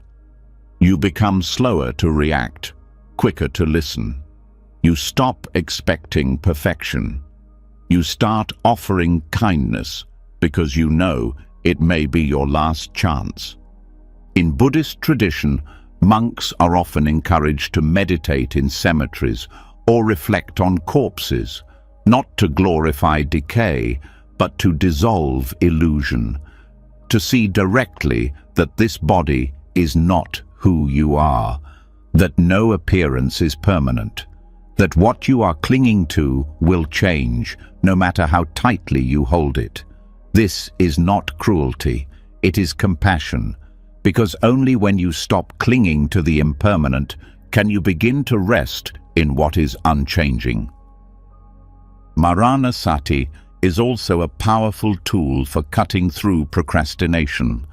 The mind loves to delay, to plan endlessly, to wait for the perfect conditions. But death does not wait. And when this truth is alive in your practice, you begin to act with integrity now. You stop postponing love. You stop avoiding hard conversations. You stop numbing yourself with distractions. You live like someone who knows that time is precious. This awareness doesn't lead to urgency in a frantic sense. It leads to depth. You don't rush, you prioritize. You don't panic, you become present. You no longer chase endless desires because you see where they lead. You simplify, you focus, you start offering your attention to what truly nourishes the heart. In daily life, you can bring Maranasati into simple routines. Before sleep, reflect on the truth that this day will never come again. With each breath, remember that one day your breath will stop. When you feel anger rise, pause and ask, if I knew I would die tomorrow, would this still matter? These small practices bring you closer to the root of wisdom, and that wisdom does not lead to sadness. It leads to appreciation. You stop needing things to be perfect. You start feeling grateful that they are here at all. Every cup of tea, every shared moment, every quiet breath becomes sacred, not because they last, but because they don't. Death contemplation also brings perspective when life becomes overwhelming. When challenges seem too big, when loss feels unbearable, when fear threatens to consume you, remembering death helps you return to what matters. It reminds you that life is a brief spark, that joy and sorrow are both part of it, that you are not here to be invincible, you are here to be awake. This kind of awakening is not loud, it is not dramatic, it is steady, humble. It changes how you show up in ordinary moments. You start saying, "I love you," more often. You listen more fully. You stop trying to win arguments and start trying to understand. You stop rushing through your life and start arriving in it. Maranasati also changes how you relate to legacy. You begin to ask, what am I leaving behind? Not in terms of achievement, but in terms of presence. What energy did I bring into the world? What did I help others feel? How did I live when no one was watching? These questions shape how you live today.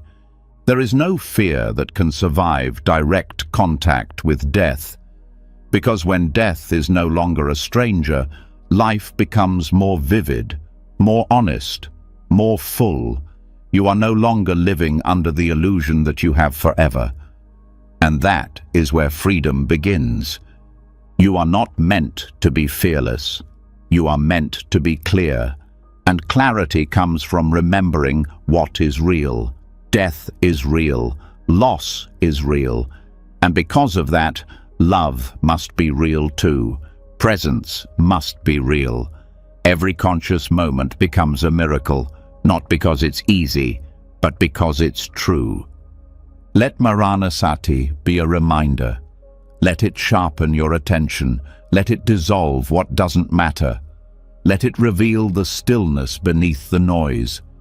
You don't have to wait for tragedy to remember what is sacred. You can remember now. Live as if your time matters. Speak as if your words matter. Love as if it all ends, because it does. And in that ending, something eternal awakens. Not the ego, not the name, but the part of you that knows how to be here fully, without regret. That knowing is your practice, and it starts by remembering what most try to forget. When the truth of death becomes part of your awareness, life becomes clearer, not lighter in burden, but lighter in confusion. You begin to see what actually matters, not in theory, but in the lived texture of your days. You no longer move from distraction to distraction. You begin to speak with intention, act with honesty, and feel with fewer defenses. But even with this clarity, you may notice something still lingering beneath the surface, an energetic heaviness. It's not just mental thought or emotional tension. It's a vibration that feels lodged in the body, beyond explanation, beyond analysis. This is where words fall short and sound becomes the medicine. Chanting and mantra are among the most ancient and direct tools in Buddhist practice for breaking through subtle layers of resistance. They do not rely on logic or explanation. They work through vibration, rhythm, and repetition. They enter places the thinking mind cannot reach and loosen the knots that have held for years.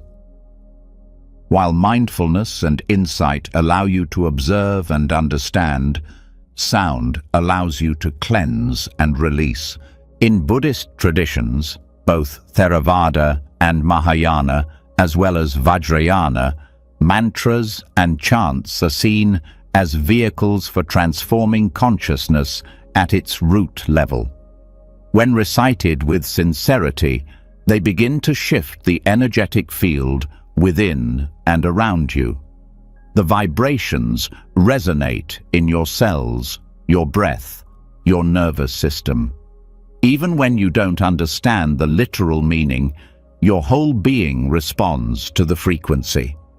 It's not about belief, it's about resonance. Sound is one of the earliest forms of healing. Before there was language, there was vibration. Before there was form, there was tone, and the body remembers. You may not recall every thought you've had, but your system retains the residue of emotional and energetic patterns. Some of this residue cannot be released through talking or thinking. It needs to be vibrated out. Chanting becomes a way of dislodging what has been frozen.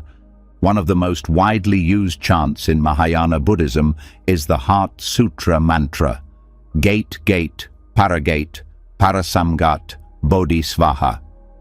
This mantra is not a spell, it is a map. Its meaning is layered, but in essence, it speaks of going beyond.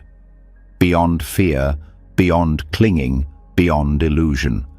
It points to the empty nature of all phenomena, not in a cold way, but in a liberating way. When chanted with focus, it helps dissolve attachment to form and opens a doorway into the vastness of awareness. The rhythm of this mantra, especially when recited slowly and steadily, begins to create a field of stillness. The mind cannot hold on to its usual noise while keeping pace with the mantra. Thought slows, breath deepens, and something shifts, not in content, but in tone. The energetic state becomes less constricted, more open, more fluid. This is not wishful thinking, it is direct experience. Another potent example from the Vajrayana tradition is the Vajrayogini mantra, Om Ah Hung Benza Guru Pema Siddhi Hung. This mantra is a powerful tool for cutting through subtle forms of ego and attachment. Vajrayogini represents the fierce, awakened feminine energy that burns away illusion with uncompromising clarity. Her mantra is not soft, it is electric. It activates a force within you that does not tolerate self-deception. Chanting this mantra is not about becoming someone else. It is about uncovering the fire that already lives inside you. The part of you that can see clearly and act without hesitation. The part that knows how to transform pain into wisdom without bypassing its truth. The vibration of this mantra reaches into the dense corners of your psyche and begins to loosen old karmic impressions. You don't need to understand how it works because you are participating with your whole being. Mantra practice is not dependent on having a beautiful voice or a perfect pronunciation. What matters is your sincerity. The energy behind the sound carries more weight than the sound itself. The voice becomes an instrument, not of performance, but of purification. You speak the syllables not just with your mouth, but with your intention. Consistency is what deepens the practice. A few minutes daily can shift your entire inner landscape over time. It is not about the number of recitations, it is about the quality of attention. When the mind wanders, you return to the sound. When resistance arises, you breathe into it and keep chanting.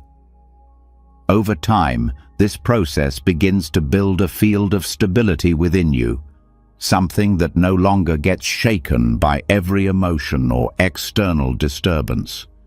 The vibrational impact of mantra also interacts with the body directly. It stimulates specific points in the nervous system.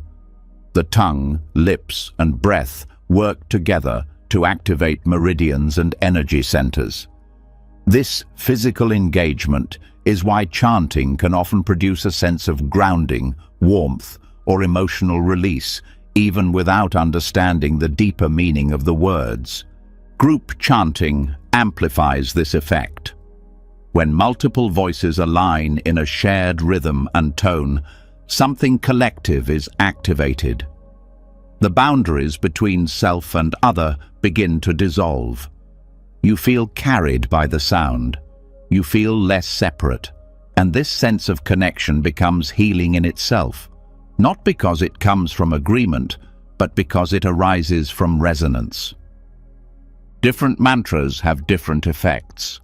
Some open the heart, some calm the mind, others invoke clarity, power, or protection. The mantra Om Mani Padme Hum, associated with Avalokiteshvara, the Bodhisattva of compassion, invokes the quality of unconditional love. Its repetition softens the hardness around the heart. It dissolves judgment. It brings a sense of gentleness that can be deeply needed when you're caught in inner conflict. When practicing mantra, it helps to create a simple ritual space. Light a candle. Sit comfortably. Begin slowly, allowing the sound to rise from the belly, not the throat. Breathe naturally. Let the sound guide the breath, not the other way around. If emotion arises, let it move through. If silence calls, let it be there. There is no need to push. The mantra is the vehicle. You only need to ride it. Over time, mantras become internalized.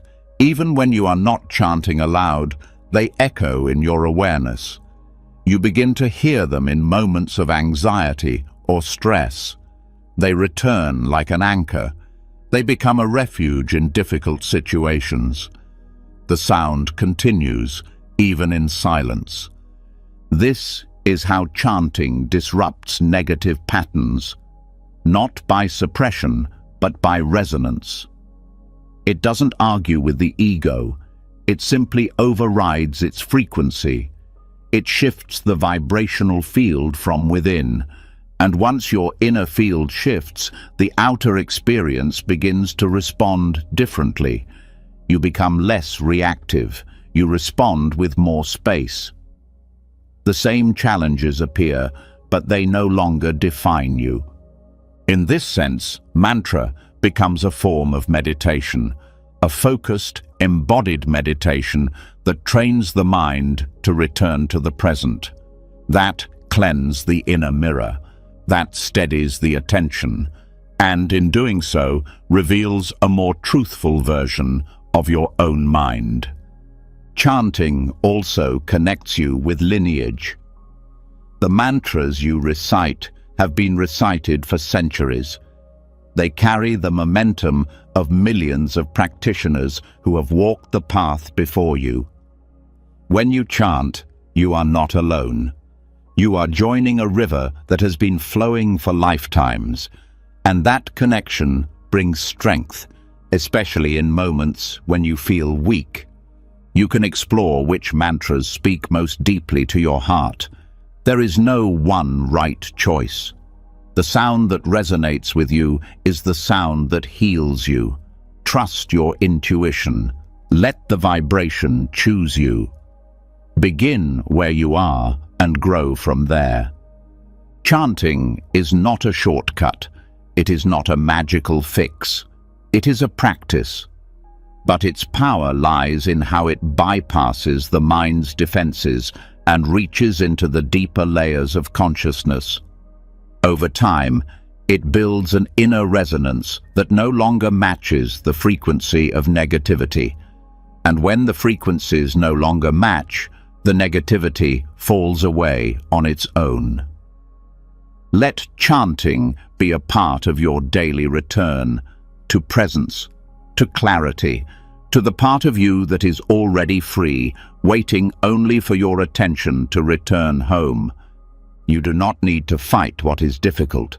You only need to vibrate at a frequency that allows the difficult to transform. And sound, when used with care, does just that. As sound begins to soften the grip of inner resistance, something buried even deeper starts to stir.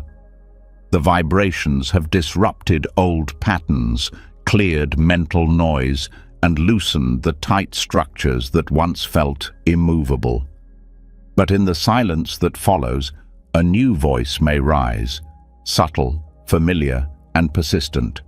The voice that questions your worth, that doubts your progress, that tells you to give up. This is not just habit or memory. It is something more cunning, more strategic. In Buddhist teachings, it is called Mara. Mara is not a myth to be dismissed as superstition. Mara is a mirror, a symbol for the forces within you that sabotage awakening. The part of the mind that clings to identity, fears loss of control, and whispers defeat when you're closest to transformation. Mara appeared to the Buddha beneath the Bodhi tree, not with violence, but with illusion, temptation, and doubt. And he still appears, not from outside, but from within your own consciousness. Understanding Mara is essential, because no matter how clear your insight, how deep your stillness, there will always be resistance. Not because you're doing something wrong, but because change threatens the patterns that ego depends on. When old identities begin to dissolve, Mara comes to protect them. He does not shout. He suggests. He distracts. He tells half-truths that feel comfortable. He offers escape routes masked as logic. The first form Mara often takes is doubt. Not intellectual doubt, but existential uncertainty. The kind that says, "Who do you think you are to walk this path?" It questions your capacity, your worth, your intentions. This doubt isn't about truth, it's about fear. It rises precisely when you're expanding, because growth is unstable, and Mara thrives in instability. The antidote is not to argue with the doubt, but to meet it with awareness, to see it as a conditioned voice, not a fact. Another form is procrastination. Mara doesn't need to stop your path entirely, just delay it. He tells you there's always tomorrow, that the practice can wait, that you're not ready yet. This subtle voice keeps you in preparation mode forever. You become a student of the path, but never a participant. Overcoming this, Mara means acting despite uncertainty, choosing presence over perfection, stepping into the moment even when it feels inconvenient or messy. Mara also disguises himself as comparison, the voice that measures your progress against others. That tells you you're falling behind, that insists you must keep up to be worthy. This form of resistance keeps you trapped in constant evaluation. Instead of resting in your own experience, you're pulled into performance. The path becomes something to compete in rather than to embody. Releasing this Mara means remembering that awakening is not linear and not personal. It's not about being better, it's about being real.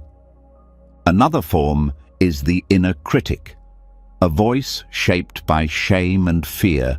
It pretends to be helpful, but its purpose is to keep you small. It warns against risk. It punishes imperfection. It feeds on guilt. This voice is often built over years, inherited from external judgment, and internalized so deeply it feels like truth.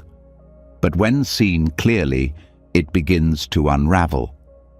The way to face this Mara is not with silence, but with loving defiance. You practice kindness toward yourself, not because you believe you deserve it, but because you are undoing a system that never gave it to you. There is also the Mara of distraction, the mind pulled toward stimulation, novelty, and escape. It doesn't want stillness, because stillness reveals too much. So it craves noise, activity, endless motion. This Mara keeps you busy while convincing you that you're progressing. But busyness is not presence.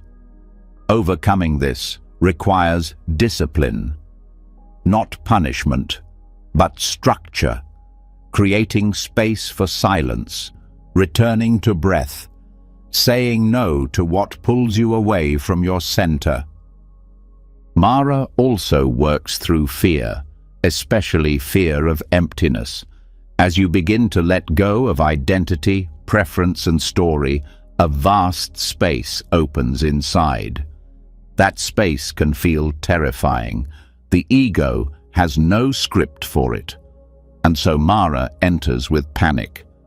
He tells you something's wrong, that you must return to what's familiar, that awakening is dangerous. But what he's really afraid of is freedom. Your job is to stay, to feel the fear and not react, to let the discomfort pass without grabbing onto a story. Facing Mara is not a one-time battle, it is ongoing. He returns in different forms, wearing different masks, sometimes as logic, sometimes as urgency, sometimes as fatigue. Your work is not to defeat him with force, but to recognize him with clarity. The moment you name him, his power weakens, because Mara only survives in darkness. He thrives in hiding. The Buddha didn't argue with Mara. He didn't try to prove anything. He simply saw through the illusion. In some stories, he touched the earth as witness. This gesture reminds you that your truth doesn't need validation, that your path doesn't need approval, that your presence is enough. This kind of presence becomes your strength. You develop the capacity to sit with the voices that arise and not obey them. You listen without believing. You feel without reacting. You stay centered even as the mind storms. That is true power, not control, but unwavering attention. Mara will try to pull you away from practice by reminding you of your failures. He'll say, "You've fallen too many times. You're not who you used to be. You've lost your way." But you don't need to respond. You simply return, over and over, to the breath, to the body, to this moment. The return itself is victory. Recognizing Mara also helps you be gentler with others. When you see their reactivity, you remember your own. You don't take their harshness personally because you know what it's like to be caught in confusion. You stop fighting them. You start seeing the Mara in them too, and you meet it with the same clarity and compassion. The mind wants awakening to be free of obstacles, but Mara is part of the path. He is the tension that forces you to grow. He is the resistance that shapes your inner strength. Not because he is benevolent, but because your refusal to collapse in front of him reveals the depth of your practice. Each time you meet your inner saboteur with awareness, something shifts. You stop being afraid of discomfort. You stop running from challenge. You start trusting the silence beneath the noise, the clarity beneath the fear, the truth beneath the voice of doubt. This trust becomes your refuge, not a belief, not an identity, but a steady knowing that nothing Mara says can touch the part of you that sees clearly, that watches without flinching, that knows this path is not about being fearless, but about staying awake even in the face of fear. Let this be your practice, not escaping Mara, but seeing him clearly, not defeating him through effort, but dissolving him through presence. The voice may return, the resistance may rise, but so will your awareness, again and again. And that awareness is not afraid. Because it knows what Mara never will. It knows that the silence behind every illusion is stronger than the illusion itself.